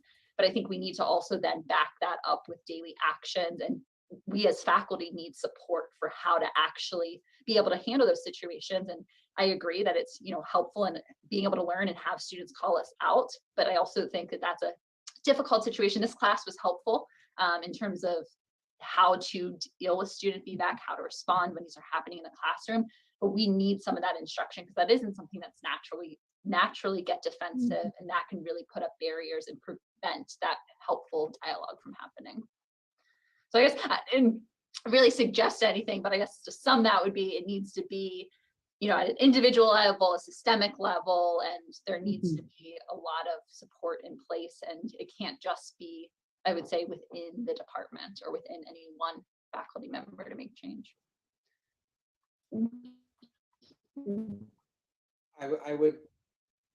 I think Rosanna and Kwame both have kind of provided such a good baseline that the only thing that I want to add, because I think I'd be redundant otherwise, is sort of looking at our disciplines as well. I think is very helpful, and I think is one of the reasons that I didn't get so I've talked about my discipline a little bit, but I guess I mean in a more broad sense.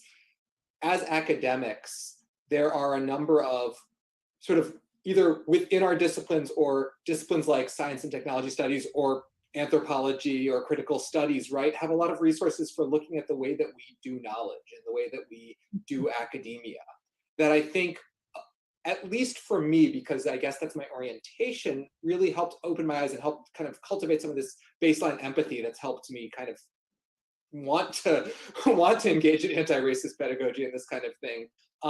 So all of these sort of academic approaches and critical studies of academia can be really helpful, I think, for framing the problem and making it evident that like what we do is we agree there, Jacob. We agree there that critical analysis is excellent at framing problems, not so great at providing solutions. Immune from these problems, right? But excellent at calling out problems, even if those problems do not actually exist and are just made up for the purpose of feeding critical theory. That are epistemologies and that are ontologies and all these things themselves are not invulnerable to critique and are not things that exist outside of social structures. And I think that realization can be really helpful when you're in a hard science or something like that, where you're like, well, how could we possibly discuss this in a hard science discipline? Like, that's not relevant. And I think those can be really helpful. So we have those departments, right, at Virginia Tech, and we have those colleagues, and engaging with those, while it will not directly necessarily foster anti-racist pedagogy, can maybe also help do some of that baseline work. Thank you. And I want to thank everyone here for joining us for this conversation, but hopefully it won't be the last time that you think about this. All right. If you are interested. We're done. We're done. We made it, guys. Well, if you enjoyed that, hang on. I hope you guys will consider joining my locals, where we have far more productive conversations than what just took place on the screen. But the chat has been going off. The chat's been popping. A lot of my locals are in there. Guys, please come and join the locals. We have Debate Club tomorrow at 2 p.m. kb.locals.com/support. It is $5 a month or $50 a year, in which you join and get all the features from Locals. I can't take any more of this. It's Friday. I'm going to sign off. I'm going to go relax. Have a great weekend, guys. I will see you in my Locals tomorrow at 2 p.m. for Debate Club. If you're not in my Locals, well, you miss out, but you can always join. And we do 2 Zoom calls a week. We do Debate Club. We do Book Club. We do all sorts of things. And of course, we'll see you back here next Friday at 3 p.m. Eastern Time for another episode of Happy Hour. Take care, guys. Have a great weekend. We'll see you soon.